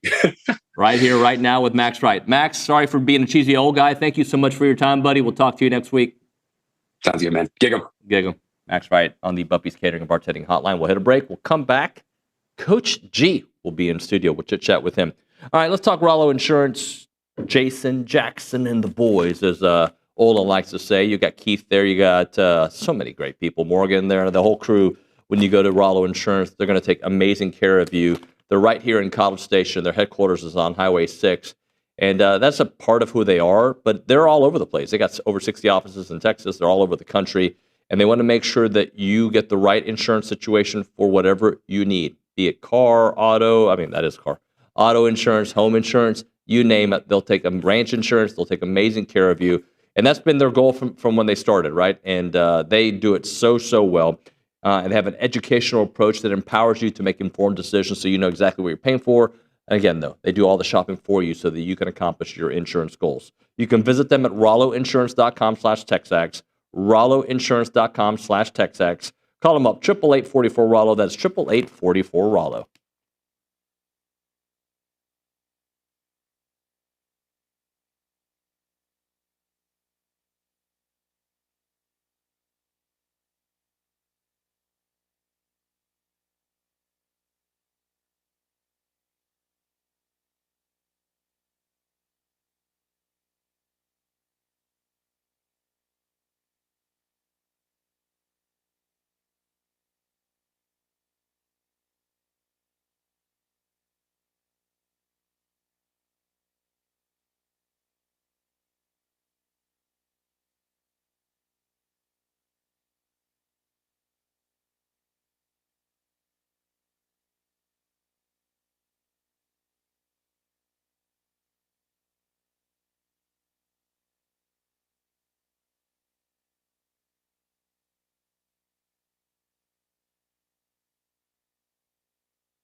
All right, we're back here on TexAgs Live. Talk a little A&M soccer trying to get back on track. Thursday night, they have a home clash against Missouri. It's become a must-win scenario. Coach G joins us to discuss the team's resiliency this season and obviously an injury crisis and just trying to navigate through a lot of obstacles. We go to the Buppy's Catering and Bartending Hotline. Coach G, how are you? I'm doing great, man. How are you doing? Wonderful, sir. Let's just talk about the ups and downs, the lefts, the rights, and I know you always have a positive attitude, but you've been throwing a lot of curveballs this year. Yeah, we have. We've it starts with really last year and all the injuries we had to our strikers, and then and our goal scorers that kind of kept us one game away from being one of the higher seeded teams in the NCAA tournament. To then kids leaving to find greener pastures in their minds, and and us kind of replacing 11 starters, and now even with those 11 starters, we've got some key cogs that have been lost for the season due to injury and just kind of the physicality of the SEC. So we are we're weaving and bobbing as we navigate the next challenge, and that big challenge is tomorrow when Mizzou comes to town in a game that we're excited about because that's one of the teams that we had a great performance against last year, was able to get a big win up in Como, and it's a game right now that we need just to kind of recover and get ourselves back on our feet. But there's no better place to do it than at Ellis Field in front of the 12th man.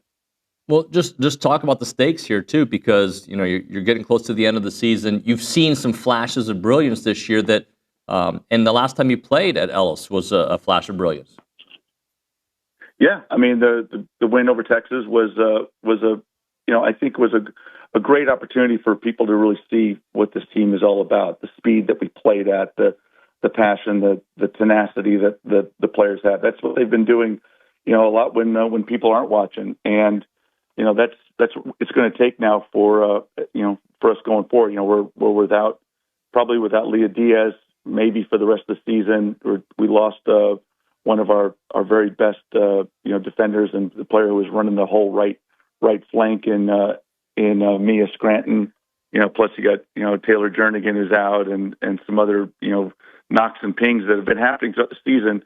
But we're kind of the tires are still on the car, and we're trying to get through. If we can win this game, win another game, then we're on our way. So it's just a matter of you can't win two before you win one. So that's what we're focused on right now. What's the mood of the team like? Well, I think they were shocked with the what happened with the injuries on Friday night, and that had a huge effect on the game and on what happened to the goals that we gave up. But they bounced back. They're it's a group of really positive players that are here to do big things, and this is going to be one of the big things that I think we can accomplish. Coach G, just talk a little bit about your defense. It's been really a bright spot this season. Again, you have a brand new team, and the defense has just been rock solid for you for most of this year. Yeah, it has been, and again, like I said, Mia Scranton was a huge. Can I make that any bigger? Huge part of that, but so has been Bella Yakel, who's our captain. Bella's a transfer that came in from the University of Portland, and she's been just outstanding as team captain and leader of the way that the defense is organized and plays. And she's the last two goals that we scored were set up by her on free kicks. And then Riley Crooks, who's a freshman, has played just about every minute of the season. The only time she hasn't played is when we've just had the ability to get her out and get her wind a little bit. But she's started every match, and she is coach's kid, does a wonderful job as far as being a great teammate. But she's an incredible athlete and has done a wonderful job for us back there.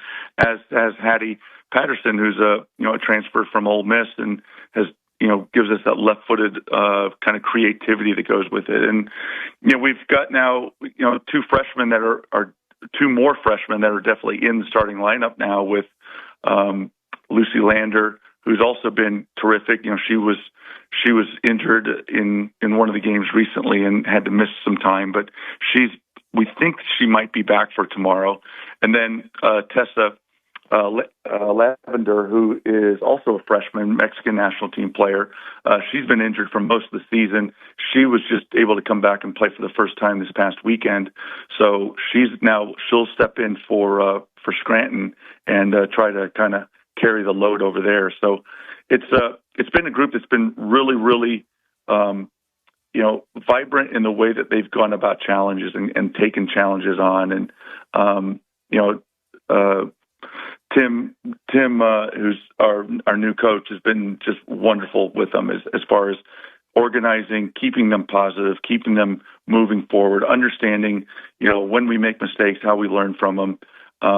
And that's a big part of what we want to get out of every game is, learn from those experiences and move forward. And then, the goalkeepers have been really solid all season. So it's one of our real strengths. It's too bad that they're, as a goalkeeper, you're a specialist on doing that because we've got two great goalkeepers who, aren't in the lineup when one is. It's too bad that they're not forwards that we could put in and score some goals. So that's what we've been hanging our hat on, is the way we defend and attacking out of our defense. And it'll still be that way to an extent. We're changing our shape up a little bit for this week just because that plays to our new abilities. And, we'll kind of go at it because big game on Thursday, but then again, another big game, top 15 team when we go to South Carolina, number one team in attendance around the nation this year. And a team that's really, that close to, they're trying to win the SEC title. So they'll have their tail feathers up and ready for us when we get there on Sunday. Coach G, just final thoughts here. Missouri, give me some thoughts on them as a program and the atmosphere you expect to have.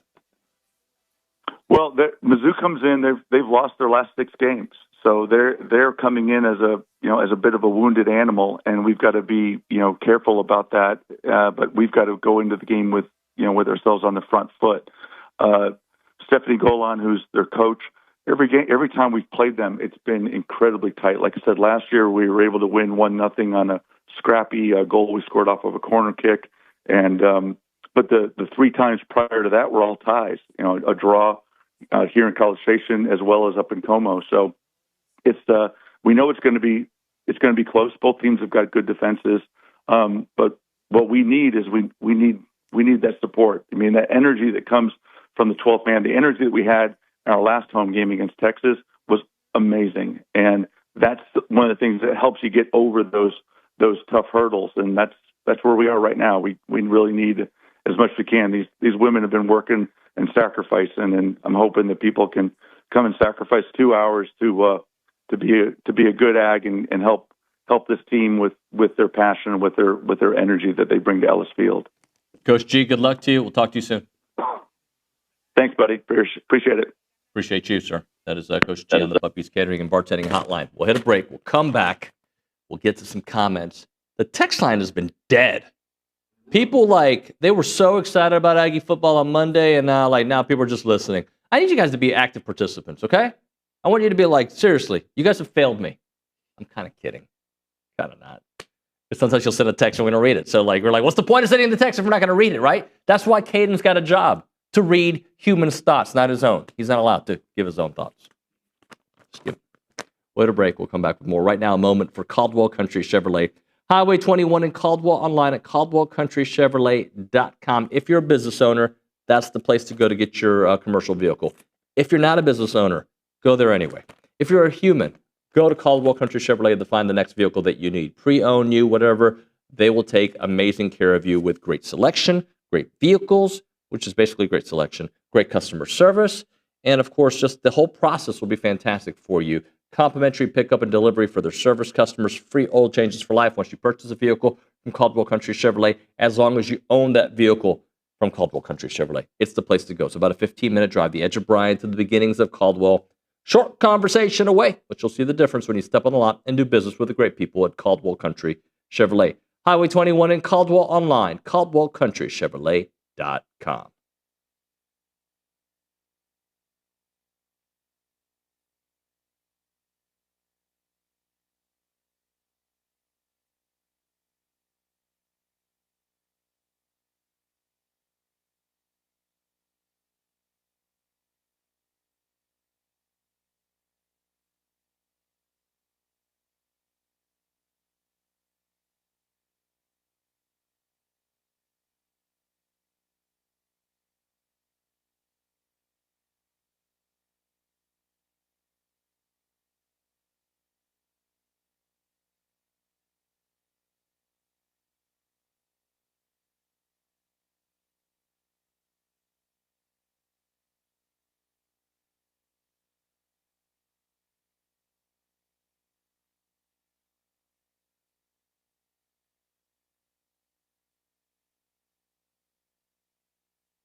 Ladies and gentlemen, time for a coughing extravaganza. We go to the left of me, really at the holistic planning cool zone, Kaylee Dreyer with Around Aggieland.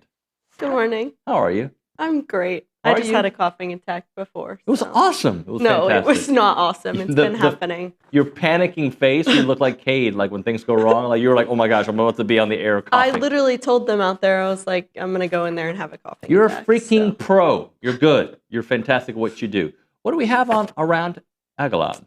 So to start, Texas A&M football remains undefeated as they took down the Florida Gators 34-17 on Saturday night. This makes the second consecutive season that the Aggies have started conference play with 3 straight wins. As I've said the past few weeks, offense and defense dominated in this game. Marcel Reed threw for 234 yards and 1 touchdown on 16 of 26 passing, as well as 37 rushing yards with 1 score. This marked the 7th game in which he recorded 1 rushing and 1 passing touchdown. Ruben Owens II carried the ball for the majority of the game as he ended with 51 yards on 17 carries and 1 score. And then for the second straight week, Damian Sanford dominated the defense with a team best 8 tackles, 1 tackle for loss, 1 pass breakup, 1 quarterback hurry, and 1 forced fumble. Tyreek Chappelle Marcus Ratcliffe and Torian York each added 5 tackles in this win as well. And then last thing on the defensive side, Dayon Hayes was named SEC Co-Defensive Lineman of the Week for his strong defensive performance versus Florida. According to PFF, he had the team's top defensive grade at 91 and also the top grade on pass rush snaps at 92.3. Dayon's sack was his second as an Aggie and 16th of his career, which ranks number 16 in the NCAA's active sack leader list. And the Aggies moved up to number 4 in the AP poll and coaches poll as they travel to take on Arkansas this weekend in Fayetteville. Moving on to volleyball, they got back to winning as they swept Mississippi State in 3 sets for their 13th win of the season and head coach Jamie Morrison's 50th win as an Aggie. Logan Lednicki continued to make history in this match as she entered the program's top 10 in career kills following her match high of 15 against the Bulldogs. And then last thing I have is Mia Kupris took the win in the ITA Texas Regional Championship. She did not drop a set in 6 matches and outscored her opponents 72-28. This win qualified her for the NCAA Singles Championships held in Orlando. Okay, Dreyer, thank you very much. Thank you. First name, last name. All right, we're going to hit a break. When we come back on TexAgs Live, we'll do a little recruiting country with Ryan Brauninger. That's brought to you by American Momentum Bank. We will get to those text messages at 979-693-1150. If you have a text for Bronny, send it in so we can ask him some questions. It's TexAgs Live.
And we are back here on TexAgs Live. Time for Recruiting Country, presented by American Momentum Bank.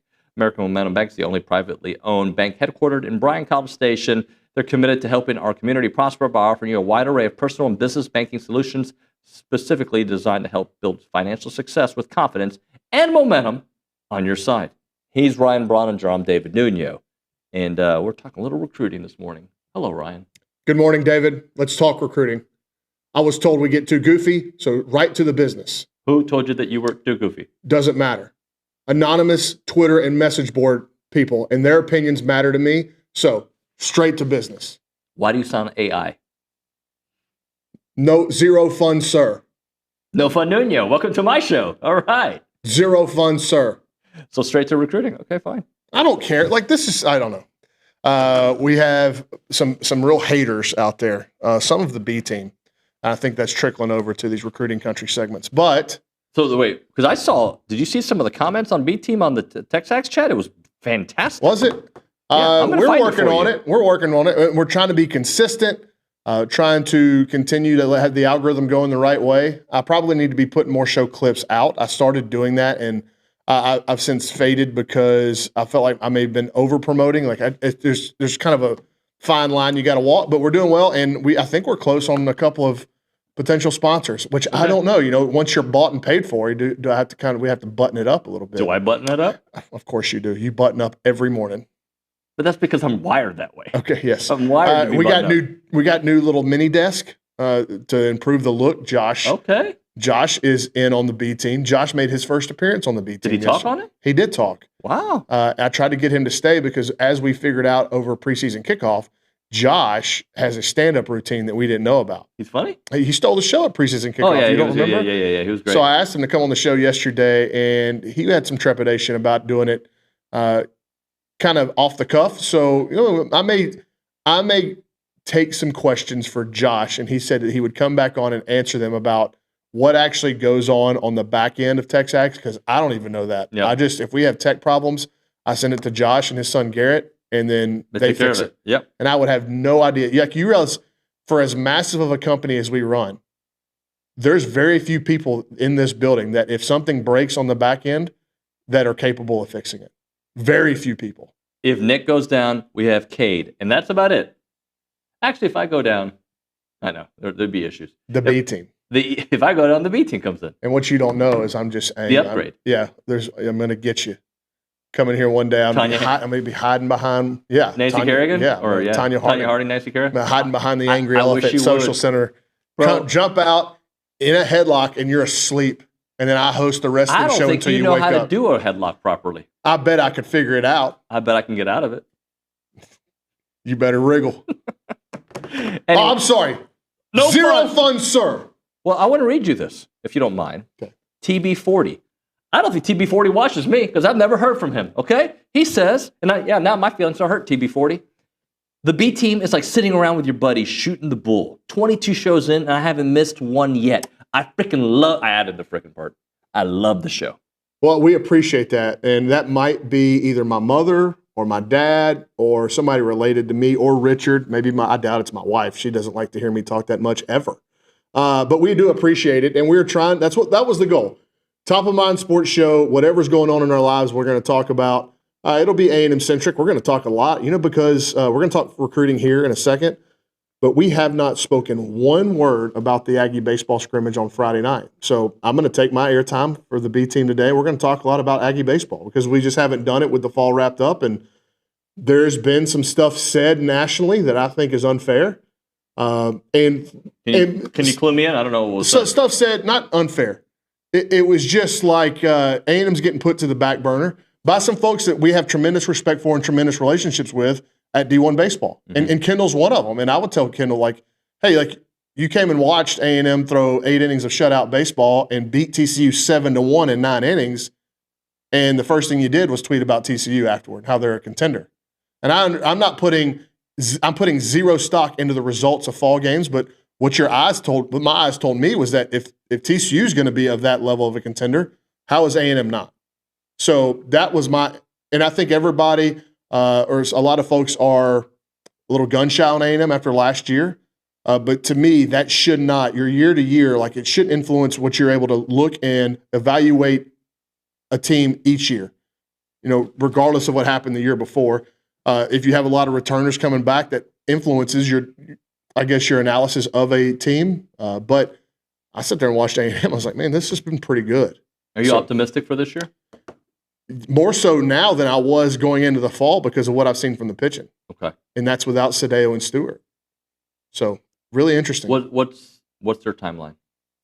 They'll be throwing to hitters in November. Okay. So everything's progressing as it should for both of those guys. And Coach Early said that they will be throwing live at bats to A&M hitters in the month of November.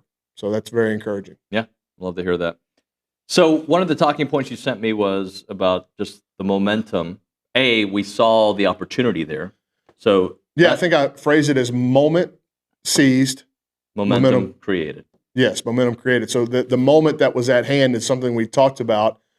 And people are probably getting tired of hearing it, but we have to beat this home because this is the only time in A&M's SEC history where they've had 3 consecutive home games. And now you play 5 games at Kyle Field over the first 47 days or whatever of the season. The first 42 days of the season. And you're only going to play 2 more over the final 47 days. So whenever the recruiting staff, and it's led by Derek Miller, the general manager, when they are going through their recruiting pitch, their recruiting calendar, and they're circling important areas of the calendar, right? Those junior days to get a jump start on the next class, massively important, no question. I think that the summer official visits, the month of June, right? Massively important. Camp dates on campus, massively important. But there was not one more important and more key, I think, for a lot of reasons than this 3-game home stretch at Kyle Field. And you can even go further back where you're playing 5 of 6 at home. And you had the bye week baked in there. They had to capitalize on this. And we said going into the season, when they were doing their planning, they were like, hey, we have to do this. Like, we don't have a lot of meat on the bone on the back half of the schedule to get guys in. So we have got to get kids on campus. We've got to leave impressions. We've got to solidify our standing with our current class of commits. We've got to start creating momentum for the class of 2027. And even in 2026 with the guys that we're still in on, we have to do all that. And we have to create a wave that will ride us all the way to this South Carolina weekend while we're on the road for over a month. So 33 days without a home game. You had to leave this home stretch with enough juice to ride that 33 days where you don't lose anything. Regardless of what happens on the field, you had to it created an experience and some impressions with these kids that is going to last.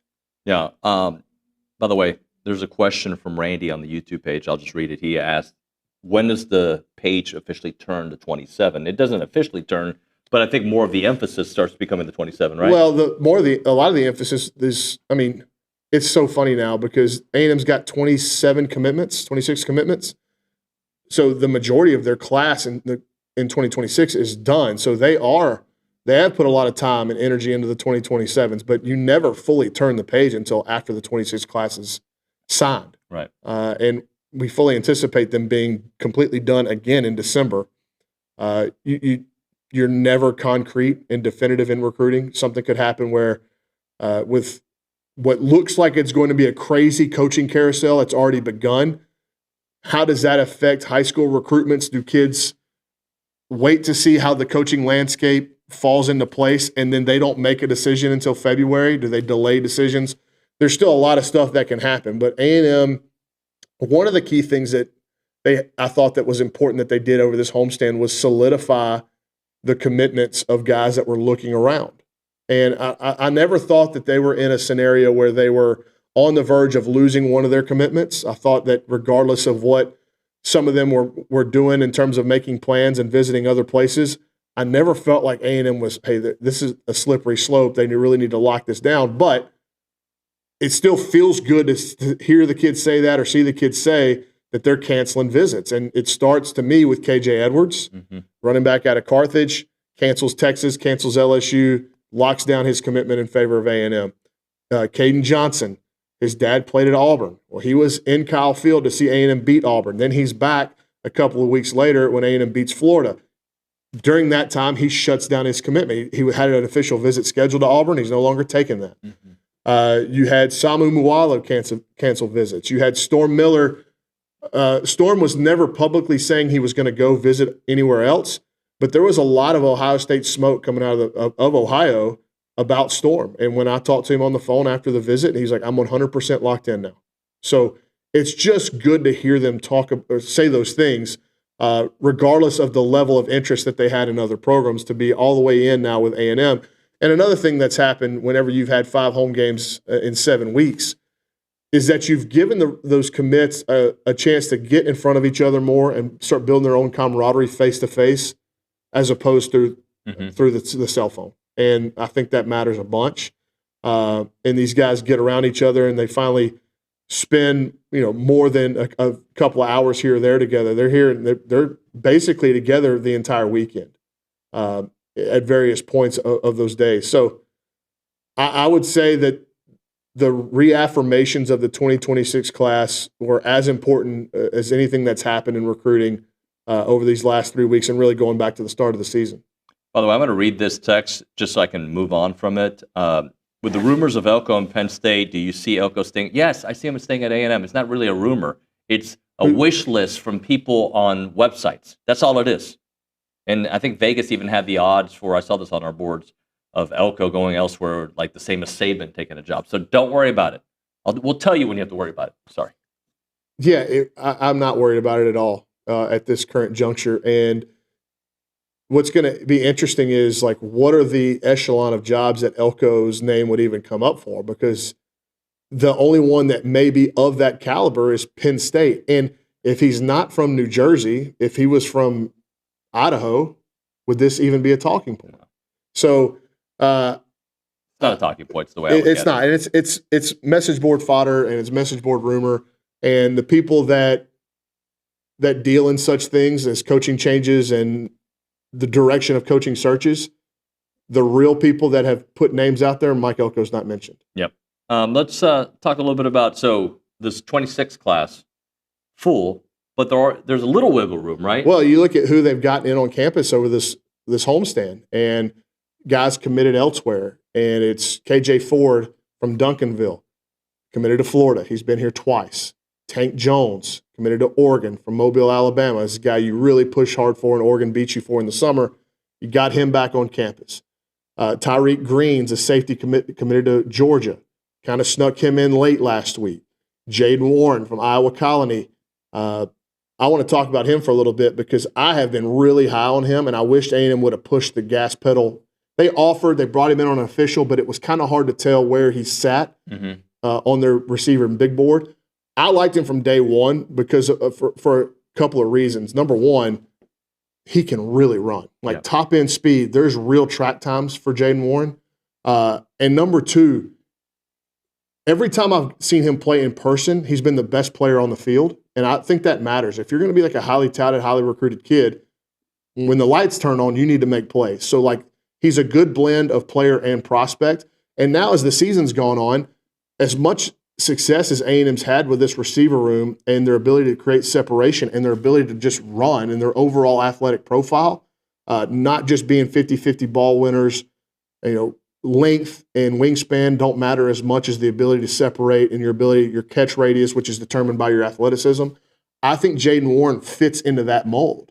And so I'd be really interested. I don't think anything's imminent there, but you could view them bringing him up for the game last week against Florida as step one of them re-engaging and then starting to push the gas pedal on it again.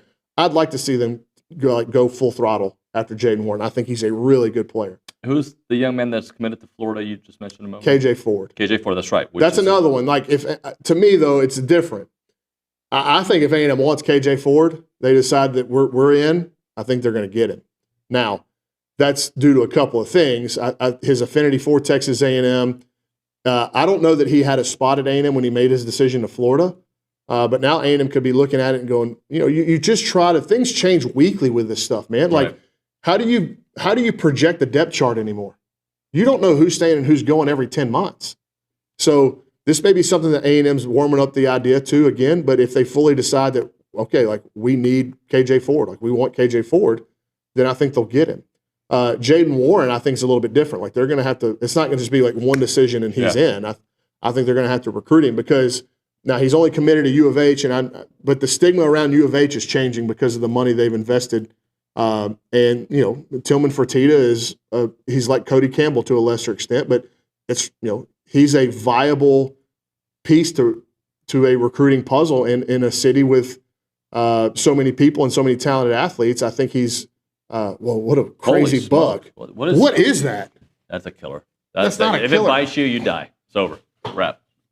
Where'd it go? You got him good. I don't know he's what it mad is. Too. He's mad. I've never seen this type of bug before. It's like an alien bug. It was an alien bug. It had like a fifth leg. It was weird. It had a fifth leg? Yeah. I didn't get that close of a look at sorry. it. I didn't mean it like that, guys. Hey, anyway. Okay, did you see the bug's fifth leg? Why is he smiling? Anyway. Booby Feaster. It could have been an insect, Kate, and an insect has 6 or 7 legs. Yeah. I mean, hey, we're keeping it. All right, sorry, no fun. Come on, go back to your AI voice. Hold on. I was talking about, Jaden Warren, the differences between Jaden Warren and KJ Ford. And then, you had some kids come in. There was a defensive end named Blaze Jones that came in who's committed to Air Force. You had Obena Ume out of Houston who's committed to Duke. So these are guys that are kind of like, do we need to, I guess they're like further evals.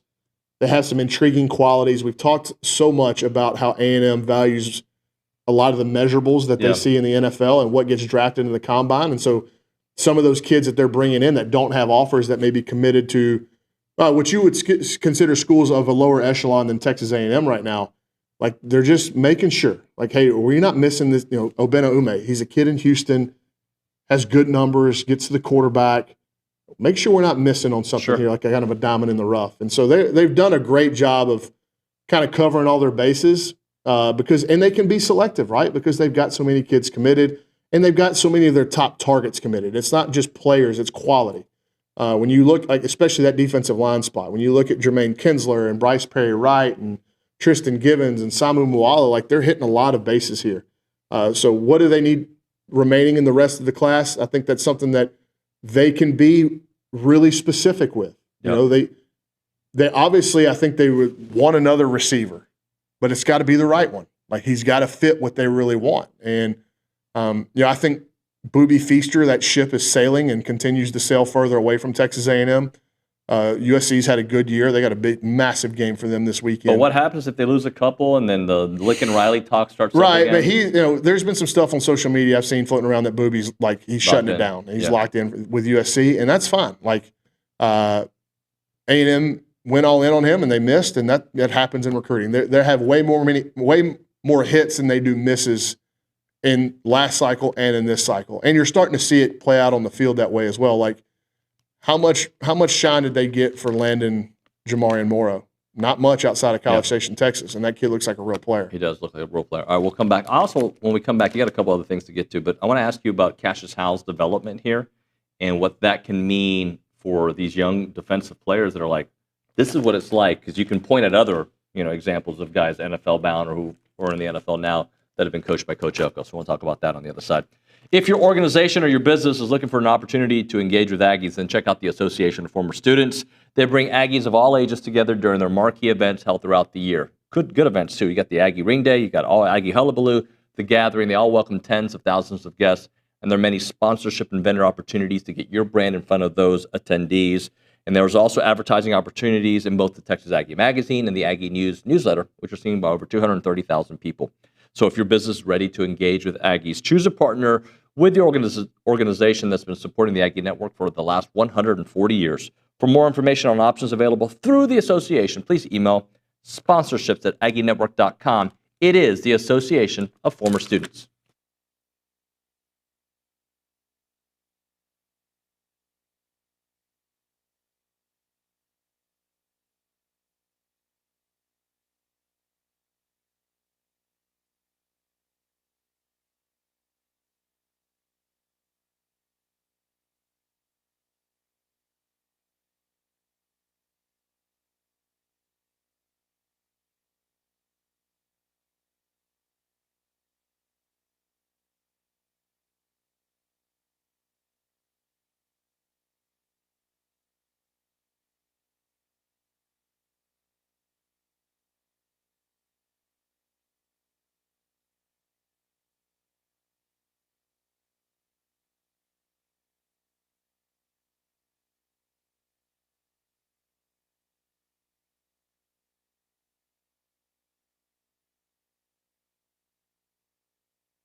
We're back here on TexAgs Live. It is Recruiting Country, brought to you by American Momentum Bank. There was actually a comment I was going to read. So remember I told you the love that TB40 gave you? Mm-hmm.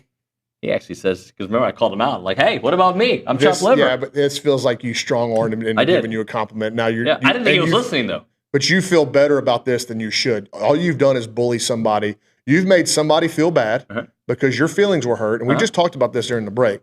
Is the truth should matter more than your feelings, correct? Yeah. Okay. So the guy was telling the truth about the affinity that he had for my show, and it made me feel good. And you got jealous of that. Actually, and so you responded. I didn't have to read it to you, did I? I tried you to. didn't. I didn't. And it wouldn't have changed anything. But it made me feel good. And you're like, man, that made Bronny feel good. That made Bronny feel good. Now, but why can't anybody make me feel good? So, Elizabeth Nuño, if you're listening, please text the show to let David feel good. She's never listened to the show. Oh. Not once. And hey, by the way, how was your morning? What did you get accomplished this morning? What did I get accomplished this morning? Yeah. I was here at 7:30. I prepped my show. Oh, you've done a lot. I've made some calls on behalf of our baseball kids to colleges to try to get them scholarships. Okay. So you've had a great morning. Yeah, I'm usually physically productive. anything? 2-mile walk. Oh, dude, you've joined the team. No, I haven't. It has nothing to do. I could walk 2 miles at 2:30 in the afternoon. It makes no difference whether I do it at 6 in the morning or 2:30. You're the one that brings this up. Like the amount of work that you do, you think it increases by X amount because you do it from 4 to 7 in the morning. Because you have more time to do more work. No, you don't. You have way more But time. if you go and lay on the couch from 4 to 7 p.m. and I'm in there getting. I don't lay on the couch from 4 to 7 p.m. But what I'm saying is like, why does it matter if my lifts are more intense than yours? It doesn't matter if you do them at 5 a.m. or 5 p.m. It's a mindset. It's wins. I could say it's a mindset of when I get in the gym. Yeah, I'm going to outwork it's you. called lazy. One's a mindset of winners. One's is I'm just going to check the box today. That's the difference. Well, I don't check no boxes. No boxes. Shall we get back to the topics at hand? What was I was asking about? I don't know. Cassius Zero Howell. fun, sir. Oh yeah, Cassius. All right. So Cassius' development to me, and we've known this about Coach Elko, but I think kids, tell me if I'm wrong here, see the right now, not the history, right? They don't know what Bobby Brown did and other players did, right? DeMarvin Leal.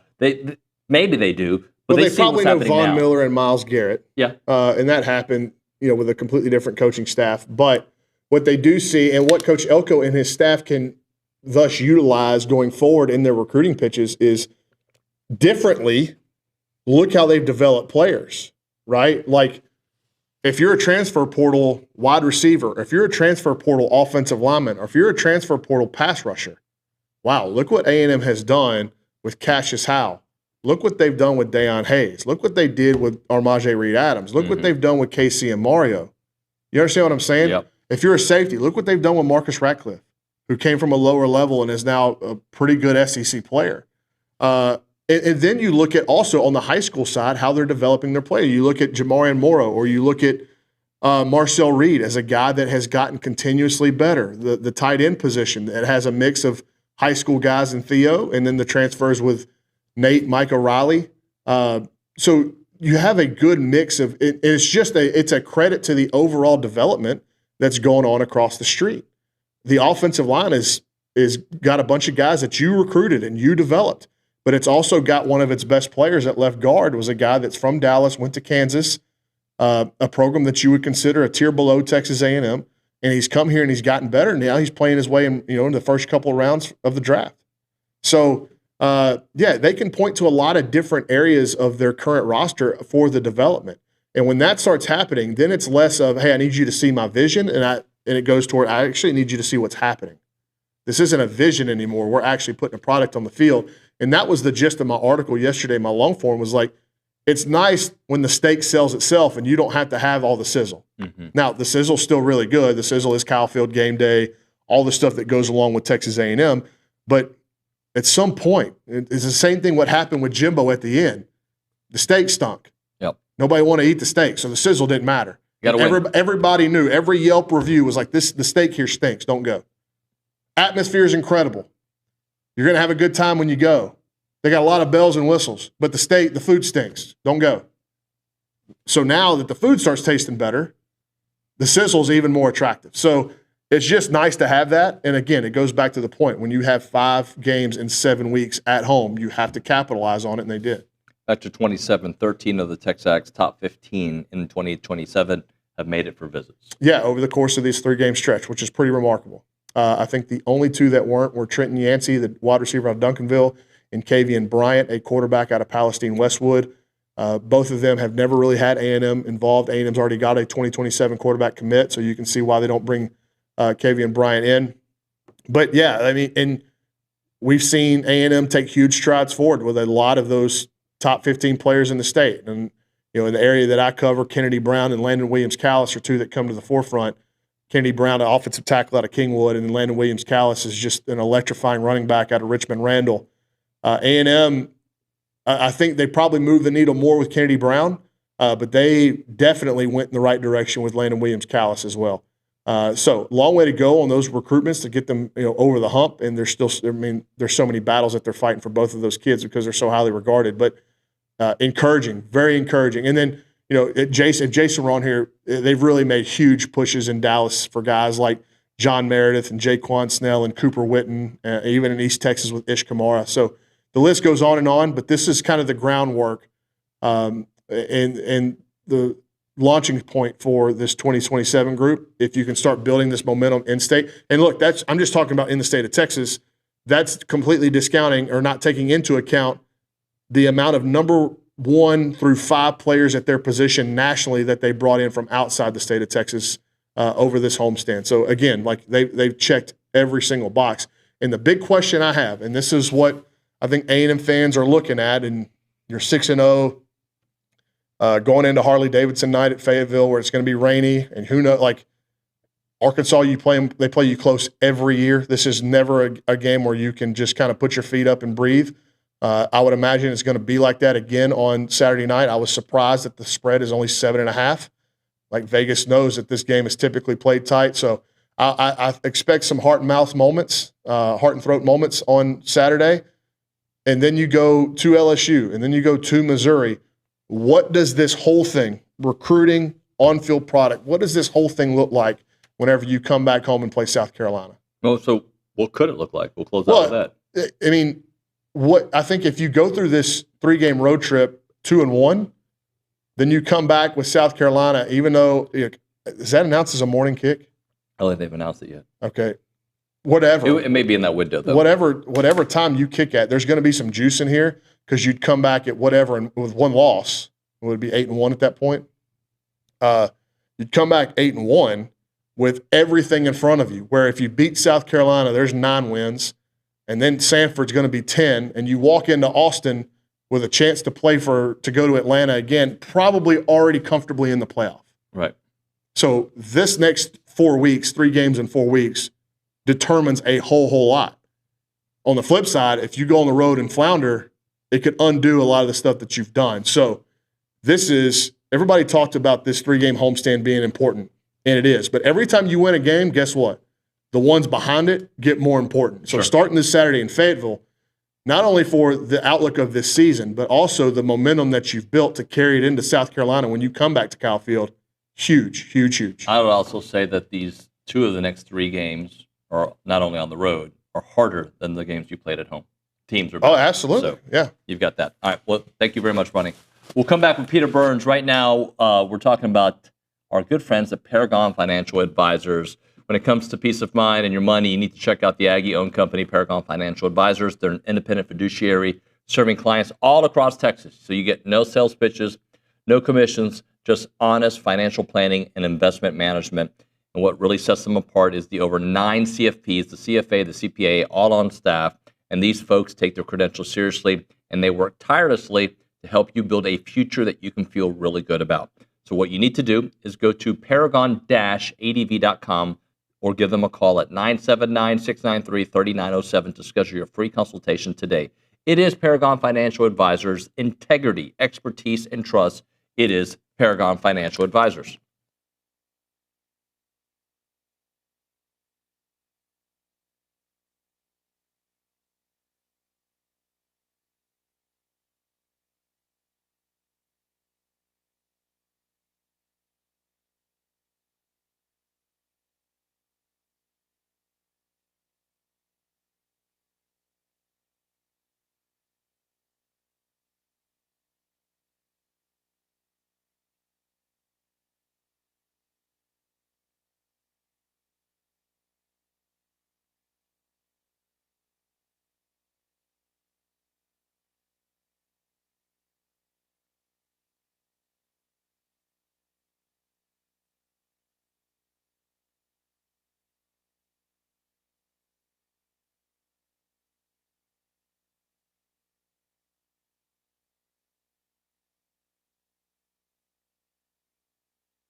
And we're back. TexAgs Live, presented by David Gardner's Jewelers Rollo Insurance Studio. We go to the Buppies Catering and Bartending Hotline. Our buddy Peter Burns joining us. Chit-chat all things SEC. He's from the SEC Network. What's up, PB? I'm from the SEC footprint, from the SEC Network, but I am interloping right here in the middle of Big Ten country. I'm actually over at Firestone Country Club, just a couple hours away from Ohio State, trying to figure out what they got going on here in the Big Ten that makes them so good right now. What are you doing over there? It was a quick golf trip that I took my dad. We want to go play Firestone, which seems pretty cool. So I was like, we'll go in here. And it was funny. As soon as I landed, we had two people from Firestone come up and be like, "We hate you SEC guys." And I was like, yes. I was like, this is when you know college football is good, my friend. Well, so I had a buddy text me yesterday that he was saying, if A&M played Oregon or any of these top teams in the SEC, they'd get killed by 3 scores. And give me some ammo. And my ammo was, well, look, I have a lot of respect for what's happening in the Big Ten. They've won the last 2 national championships. Their teams are legit. I give them that. But to me, and I don't think there's a lot of arguing here, they're top heavy. And the SEC's got 10 teams that all think they have a chance to make it to Atlanta, Peter. Yeah, I mean, I think that's the difference, is that week in and week out, it's just a slog. I mean, you even look at Texas this week going up to Kentucky, where that's a team that has a lot of pride. They play better at home, and their back's up against the wall for Mark Stoops. Does that seem like a lay-down game for the Longhorns? Like, I don't necessarily think that's the case. I just think top to bottom, 1 through 16, you got fan bases, you got programs, you got NIL, you got boosters that really care about their product. I'm not sure if that's the same that it plays out 1 through 18 in that conference, right? But, with that being said, yeah, I think Ohio State looks legit. I think Indiana was kind of fraudulent last year, but now, it's almost kind of like P.T. Barnum with Kurt Signetti was trying to tell everybody, hey, come inside, check out the circus. And now they actually got the dudes and they look right. But it's still crazy to me if you look at A&M schedule, you look at Oklahoma schedule, Florida schedule, and then you look at Indiana and Ohio State that don't have a single ranked team left on their schedule. I mean, that is wild to me that you can already kind of pencil them into the college football playoff because the conference isn't that deep. Talking to Peter Burns here on TexAgs Live. Peter, let's talk about it from an A&M perspective. So the first test, the first half of the season, flying colors, they're a top 5 team, they're playing great. But now we flip the page, 3 straight road games in the SEC, 2 of those against quality teams. And then you started off with an Arkansas team this weekend that legit can score on anybody. So how do you, best case scenario, what has to happen over these next 3 weeks to keep A&M in this same area? Well, I think you just need to keep building on what you've had with Marcel Reed. I think week in and week out, you see Marcel getting a little bit more comfortable, Colin feeling more comfortable with what he can call. And again, I think it's just a matter of, early in that game after Florida scores, what do? You don't get conservative and say, all right, we're just going to run the ball. We're going to say, all right, well, if you can do that, we can do it as well, too. And seeing Reed and catching with Craver and Concepcion, you've got to be able to stretch the field. And I think that's the part where a lot of people didn't respect A&M last year, maybe even in the first part of this year, that, hey, if he can hit those 1 or 2 deep tosses early in a game, all of a sudden you can't just commit to, putting 8 in the box anymore and trying to stop him and what was the, 2-headed monster with Moss and Owens, and now with Moss being out for a little bit. But, yeah, and honestly, this ends up being, I think, a really tough test for A&M because there is a different energy that Bobby Petrino's team had last week against Tennessee. They never laid down. They gave Tennessee a little bit of a run for their money, but the fact that now they get them back in Fayetteville, that crowd's going to be amped, but it's still not like facing Georgia. It's still not like facing LSU or Alabama right now. This is almost a perfect first road game for Mike Elko to prove that they're a college football legit contender. Trying to figure out this Tennessee-Bama game for multiple reasons because I think Tennessee may not be as good as I thought. And then Bama, maybe they are what I thought, but I still think about that Florida State game, although they've grown so much. Where do you see this game playing? How do you see it playing out, Peter? Yeah, I can't recall a team having more confidence in their quarterback in the play calling than that Alabama has right now with Ty Simpson. I mean, the last time I saw that was 2019 LSU with Joe Burrow. Now, I'm not saying that Ty Simpson and Joe Burrow and that season's the same, but what I am saying is that Ryan Grubb and Kalen DeBoer look at Ty Simpson and like, you can do everything. Like whatever, it doesn't matter. We're 4th and 8, screw it. We're gonna trust you to do it. And I think that type of confidence is why Alabama is so dangerous this year, because they're basically empowering their guys to make plays because they believe in them. Whereas I look at teams like, let's say, Auburn. I think Auburn sometimes will play scared, and it's almost like, what can go wrong? Let's protect that. And I think those type mentalities kind of creep through it. And I think that's the reason why, again, I've been really impressed with what Elko has done, because he's like, no, the hell with this. Like, we're going to take the fight to you, not what could happen bad. And I think over time that plays out. I like Alabama in this game. I don't think there's a quarterback that's playing as good right now in college football as Ty Simpson, even if Ryan Williams in that crew isn't 100%. Peter, when you were looking at the LSU schedule and you saw going to Vanderbilt, you're like, they're an improved program. I'm sure you were thinking that. And now you're looking at that game, it's like, okay, they're like a really improved program. So give me your thoughts about this LSU-Vandy matchup. I mean, again, I'm trying to think of what would have had to happen for me to wake up one morning and look at Vanderbilt being almost a field goal favorite against LSU and LSU being ranked in the top 10. Like, it does not compute. Like, this math, like if I had my TI-82 calculator and put in the formula, it would be like, this is an error. And yet that just speaks to what they think Vanderbilt is, or maybe more importantly, what LSU's offense isn't.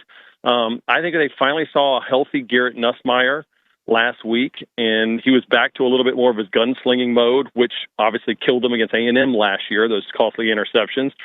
But I think that they have figured things out. I think this is a game in which LSU looks the part that we finally have waited for them to do it. I don't think it's an easy game by any means, but I don't think Vanderbilt has faced a defense like LSU's right now, and I think Diego Pavia is going to be in for I wouldn't say a world of hurt, but I just don't think that he can stretch the field the way they're going to need to against this talented secondary and this Blake Baker blitzing defense. Peter, last one for you. I'm looking at this Ole Miss-Georgia game, and I'm like, some of the same questions I had earlier, I'm trying to feel like, I don't know if I know Ole Miss just yet, because, yeah, they're undefeated, and they deserve to be a top 10 team or top 5 team, but their games have been close. They have the LSU win, but I still don't think I know them. And then I look at Georgia, I'm like, I keep expecting Georgia to be Georgia, and they might end up being the Georgia that we're used to, but I just haven't seen it yet.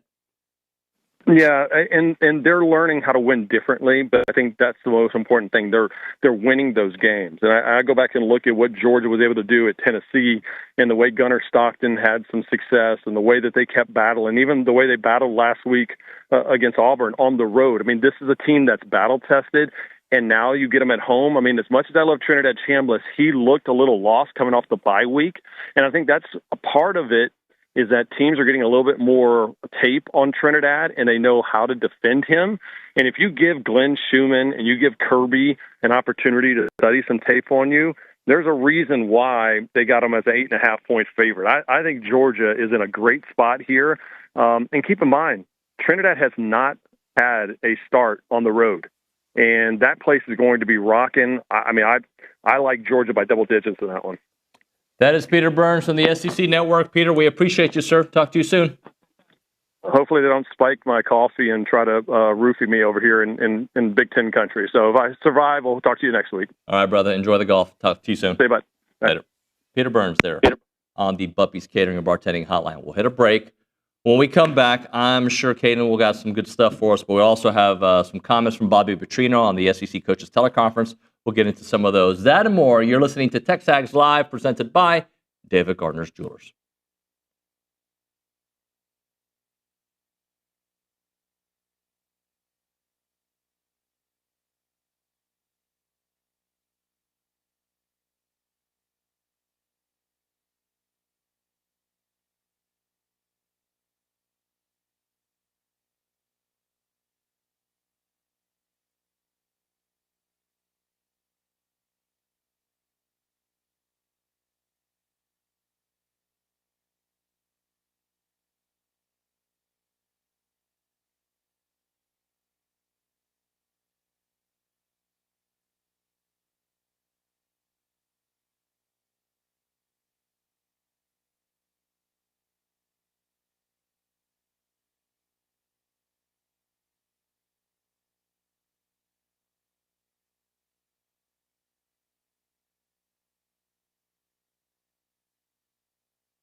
Final segment of the program, TexAgs Live, presented by David Gardner's Jewelers, Rollo Insurance Studio. Got some stats to get into. Caden's there at the Angry Elephant News and Social Center. You were reminding me that a trend that's happened on the road for A&M that you don't like. Yeah, so last 4 road games for A&M, going back to Notre Dame this And we're not year. talking the bowl game because that's neutral site. No, not neutral site. These are true road games. So Notre Dame, and then going back to Auburn, South Carolina, and Mississippi State last year. The last 4 road games this team has played, the Aggies have given up a touchdown on the opposing team's opening drive. So Arkansas, a 2-4 team, but with a fired-up fan base and a team that wants to win, you can't give them hope on the road. No, you don't want to give them hope. And you've been reading some of the comments online, and people are super jazzed about having Bobby Petrino as the main guy right now. Yeah, they love their coach. They love the energy and the analysis that he brings to, even in their losses, just everything he has to say. They love everything he has to say. So they're going to be fired up. I expect a really hostile crowd. Derek Henry on the YouTube page says, why are we assuming Arkansas will be hyped for this game? Ticket prices have plummeted. The tickets I could have buy today for half the price. So hopefully that's the case. Hopefully there's a bunch of maroon there, right? I think that has to do with the weather. There's a really, really good shot of rain and thunderstorms during game time and leading up to it. So I don't think it has to do with fans not wanting to be there to support the team. I think it has to do with weather. And also their team sucks. And their team team play a part. Got to play a part, Their right? team sucks, but Bobby Petrino is returning home to Arkansas. Yeah, It's his but like first how home many game. kids your age know about Bobby Petrino? At least one. Yeah, you, because you research and you're smart. But like, I don't know if most people care. Like, I think they know. You think random folks like that are college students know a lot about that history? I think they know Bobby Petrino was at least a coach there before. I think they're just excited that it's not Sam Pittman anymore. I doubt there's like a true awareness of the lore behind. Yeah, maybe not the lore, but I think that they know our coach is gone and we have a new interim head Like if coach. Mike Sherman showed up, would people? None of my friends would be excited. Oh, right, exactly. Okay. But Mike Sherman had a couple good years. I think it's more just we have a new interim head coach. Sam Now, Pittman's if R.C. gone. Slocum showed up, people would know. all right, like that's different though. Yeah. Like different level. There are levels to this game. But I understand your point. I'm going to read this too. So on the SEC teleconference, Coach Petrino was asked about home field advantage in this game. He goes, "We're hoping this gives us a home field advantage. I've watched A&M play 5 of their 6 games at home, and certainly their crowd played into those. Our crowd will need to come out and be loud." Hopefully not. Hopefully it's a very quiet atmosphere there. He was asked about, Le'Veon Moss. I feel bad for him. He was a young man and I was close with. We had a great relationship. He was playing really well. He's got a great and extreme talent. I know he was asked about Marcel Reed. I'm trying to find that commentary. But he spoke very highly. Here it is, about Marcel Reed. Marcel came in as a true freshman and wasn't one of the guys who graduated mid-year, so we got him in June, and he had to learn a lot of the offense and adjustments to make SEC football. You could see his natural ability, his leadership ability, and he's a tremendous quarterback. So Bobby Petrino saying nice things about A&M. Don't let that lure you into liking him this weekend. But look, there's a lot to like about the A&M roster. I think my voice cracked there and nobody called it out. It was pretty funny. It was a definite crack. You know, going through puberty again. It's good times. Anyway, I am going to watch how the A&M defense stops the Arkansas running attack, right? Because they can run the ball. They can do a lot of things offensively. And I'm curious to see how the A&M running defense does against an Arkansas defensive line that has struggled stopping the run, right? Can we see another Reuben Owens 140-yard performance?